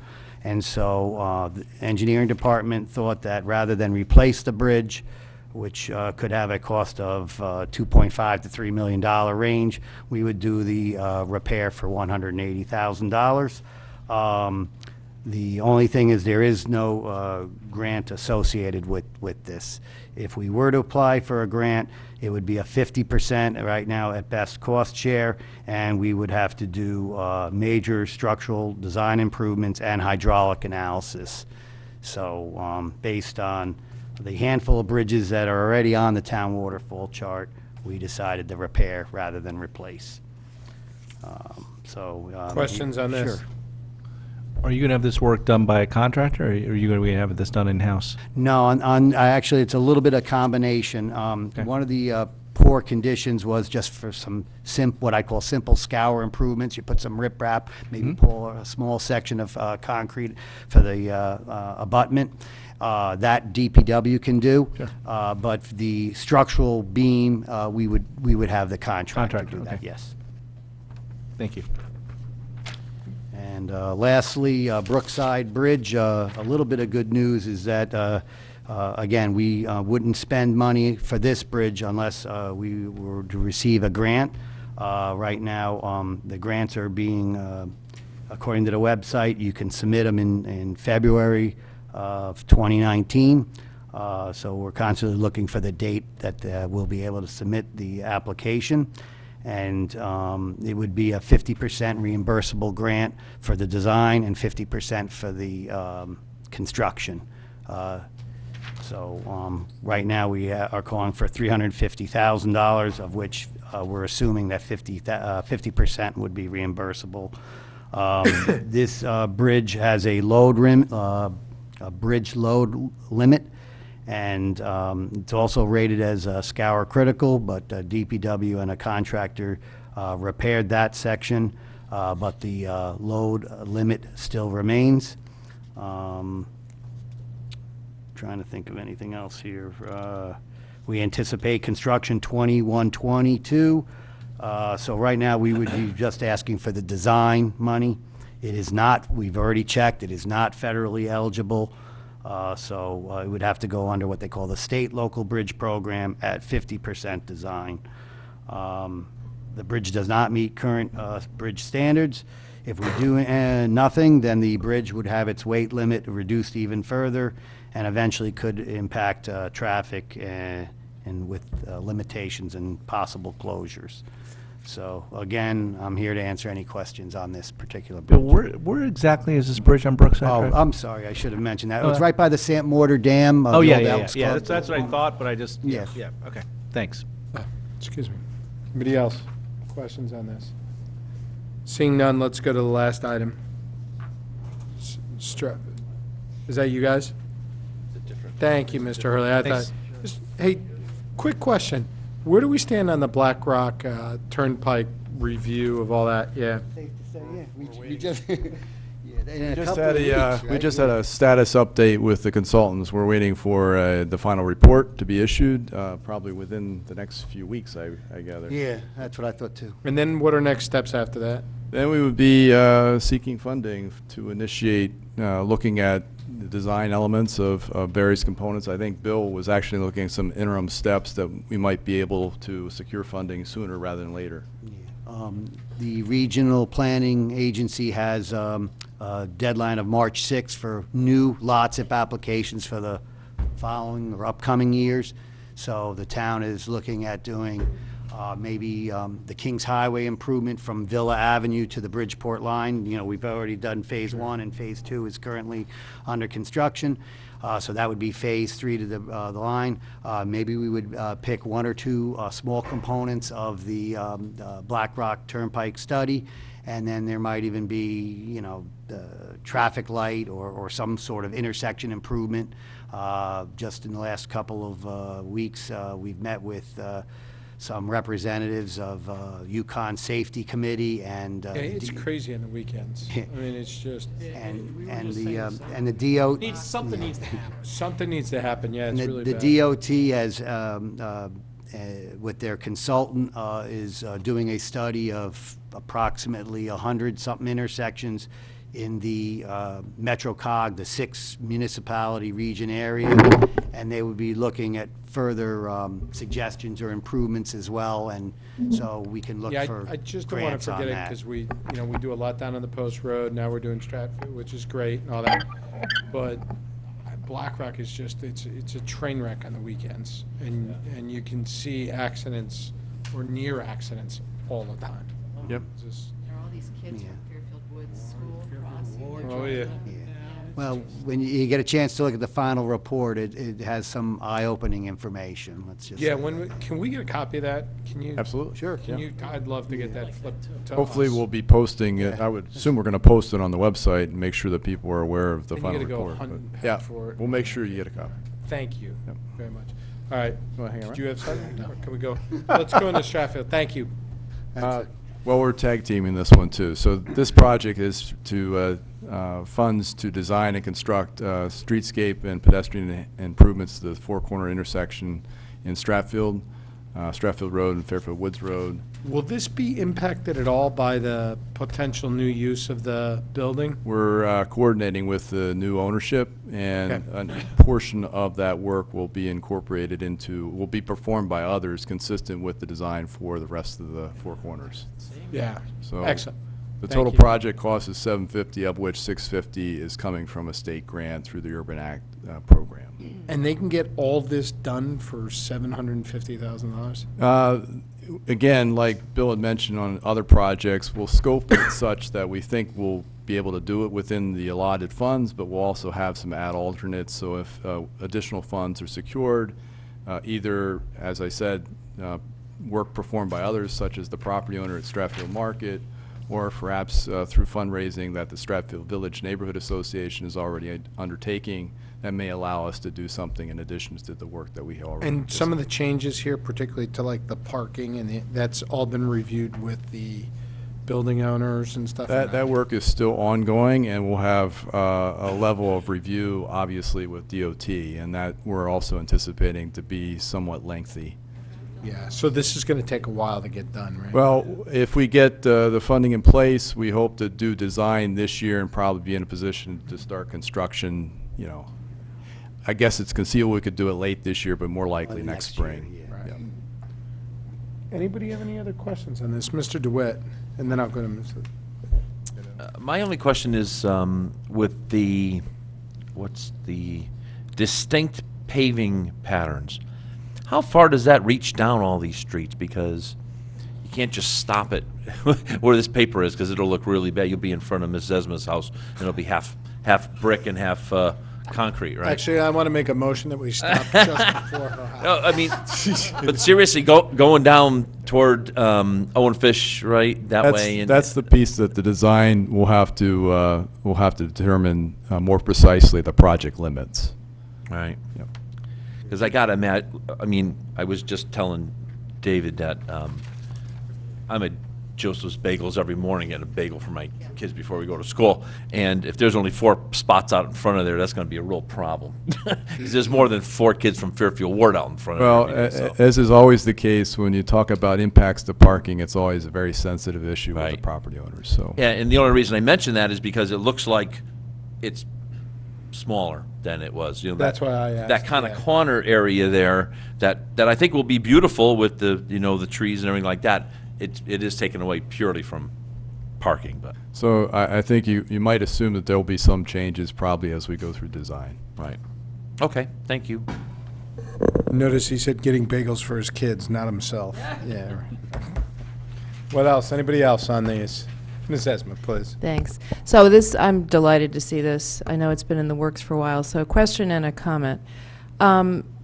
Did the developers of Sunrise also earmark some money for this? I know that SVA is fundraising, but They provided funds for the conceptual design with Bill Kenny, so that kind of jump-started this process. They also provided some funds for improvements to Owen Fish Park. Right. And I'm I'm sure aware the neighborhood association is also asking them if they would contribute to other elements of this Yes. project.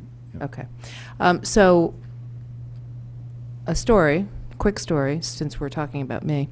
I've lived on the corner of Fairfield Woods and Stratfield for 11 years. I'm very well aware of the safety issues.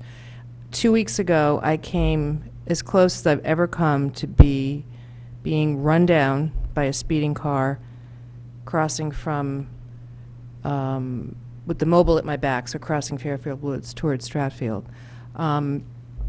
The light configuration won't change. I mean, I think that what's happening is the intersection will be narrowed somewhat. In other words, pedestrians now have a huge reach. Yeah, that's the idea, is to try to reduce the length of travel for pedestrians across the intersection. And the lights will remain on the same. Well, there is pattern. some of the the funding or the budget we had proposed included some improvements to the traffic signal lights. So that is a component that we'll look at as part of design. Yeah, and for that there, if we had to move what we call pedestrian signals, you know, the small ones that say walk, don't walk, their foundations aren't that deep. If we have to move a traffic signal mast arm or pole, those foundations are like 8 or 10 feet deep, and if you move, you know, those are going to be a lot more significant and a lot more costly. So if it's just moving a pedestrian signal because of a bulb out, that's not too bad or too expensive. The grant would, I think, cover that. But if we have to move significant traffic pole,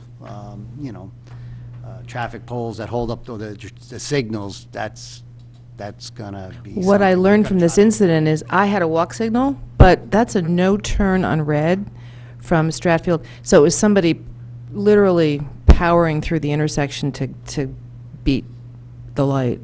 Well, that's part of the bulb out Yeah. mentality, is to make it a tighter radius so that even if you did do a ride on red, it kind of forces you to stop rather than do the rolling stop at 15, 20 miles per hour or even more. While here it would slow you down, and also decreases the pedestrian crossing distance, and they're proven safety measures, so. I'm delighted. And maybe this body would have approved a memorial for me at the... That's what I'm saying. We got to change this. It's going to be the Elizabeth Zesma project. So we got the Hurley. We got two bipartisan things going across town. Rocks. I love it. But you know what? Let's put Black Rock Turnpike on a hold for everything. Yeah, I know exactly. Chris called me up right after that and said, I can't believe she moved that fast. I am in that intersection a lot. All right. Anybody else? Anything? Thank you. Appreciate it, guys. I believe the next one or two items are resolutions regarding They some are. of these. I'm assuming if you have no further questions that those. No, these are resolutions related to these items. Right. So, go through those. Mr. Mayor, are we missing anything before I call these for votes? No, sir. All right, so I'm going to call for one vote for all three, since they're all in front of us. Take a quick look, I've already done it, but take a quick look through the bonding resolution, see if anybody just has any questions, comments, concerns on the bonding resolutions. I'll give you just a few minutes if you haven't. Thank you, gentlemen.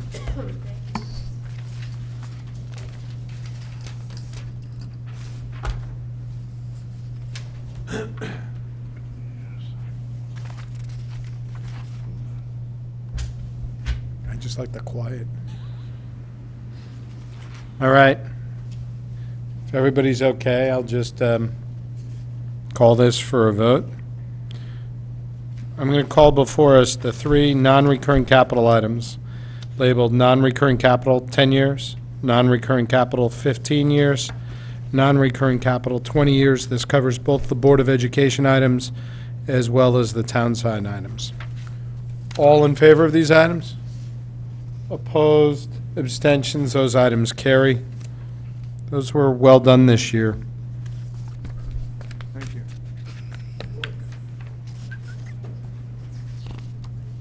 All right. They weren't in others. Just kidding. All right. Item number 6. I am not going to touch any of this. Item number 6, to hear, consider, and act upon the following resolution is recommended by the Board of Selectmen. Whereas it is desirable in the public interest that the town of Fairfield undertake pedestrian safety improvements in the Southport Post Road Business District with an estimated cost of $460,000. $360,000 to be funded through the State of Connecticut Department of Transportation Community Connectivity Grant Program, and $100,000 to be funded by the town. Now, therefore, be it resolved that Michael C. Tetro, First Selectman of the town of Fairfield, is duly authorized to enter into and sign contracts on behalf of the town of Fairfield with the State of Connecticut Department of Transportation for the purpose of obtaining said grant. And furthermore, resolved that the First Selectman is authorized to accept said grant, to provide such additional information and execute such additional other documents as may be required in connection with said grant, to execute any amendments, rescissions, and revisions thereto, and to act as the authorized representative of the town of Fairfield. Do I have a motion to put this before us? Mr. DeWitt, seconded by Mrs. Esma. This relates to one of the items we just approved. Are there any questions or additional comments on these? Seeing none, all in favor of this item?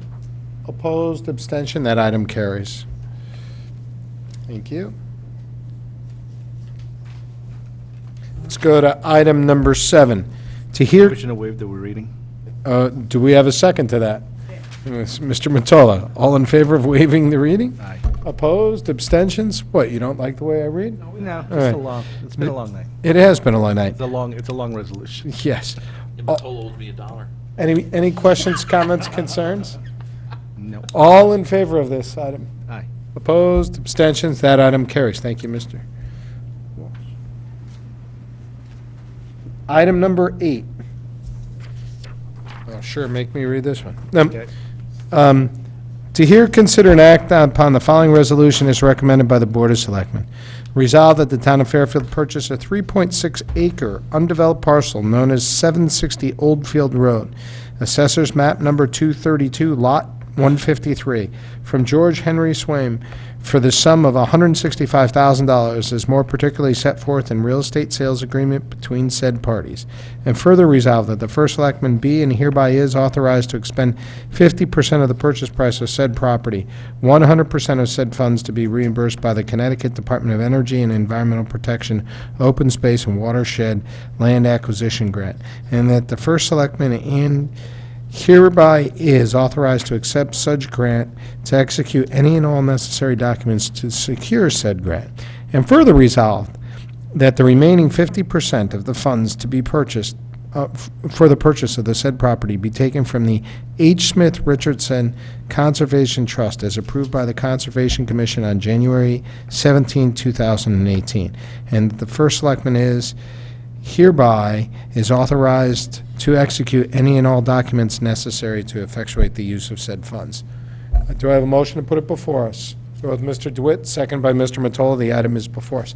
Hello. Good evening. I'm Brian Kelly, Conservation Director for the town of Fairfield. I put together 14 points that's in front of you. Basically, I have a little diagram down there showing the GIS of the property. About a year ago, almost to the day, we put in a grant for 50% of the purchase price of this property. I had looked at this property. It's been on kind of the conservation's hit list. It was actually coming in front of the Board of Zoning Appeals when the Assistant Planning and Zoning Director, Emmeline Harrigan, came to me and basically said that there was a lot of issues with the development of the site itself. So we were able to negotiate the sales contract that you have in your packet, and the agreement was that they would withdraw their application from the Zoning Board of Appeals while we went forward and tried to secure a grant through the Connecticut DEP Open Space Watershed Land Acquisition Grant. That came to the town in December of 2018. We were awarded that grant, so we're trying to move forward with this so we can close on the property after the RTM hopefully approves it. You can see on page 3 of the 14 points all of the approvals that I've been walking this through. Planning and Zoning Commission, Conservation, Board of Selectmen, Board of Finance, RTM, and also the land acquisition has agreed to it. One of the interesting things about the parcel is that most of it is tidal marsh. There's about an acre of upland, but in the future, when we do go to replace that Oldfield Bridge, which is on the 10-year list, we will need to basically use the property for grading and access. So it was either pay them now or pay them later. And the development plan was something probably the ZBA would not approve, but would end up going to court, and we were going to end up fighting it there. So we're buying it as an unimproved building lot. If we were to go forward after ZBA approval, we would be buying it or trying to buy it at some point as an improved building lot. So this actually helps us also with our community rating system, which is the FEMA program that the town entered in 2 years ago. Acquisition of flood-prone properties helps us up our score. So It'll just be used for passive recreation, as it kind of is now, so. I can take any questions if you have anything. You, Brian. Anybody? Mrs. Leclerc and then Mr. DeWitt. So what is the property, the assessed value for the property? How much in taxes are we So, losing? yep, so right now, the property currently, and if you look at the page 3, under financing, the grand list rate was $71,750. So the current tax year, it was contributing about $1,891 a year to the tax rolls, so not a huge loss. We'll just take that out of your budget. Mr. DeWitt?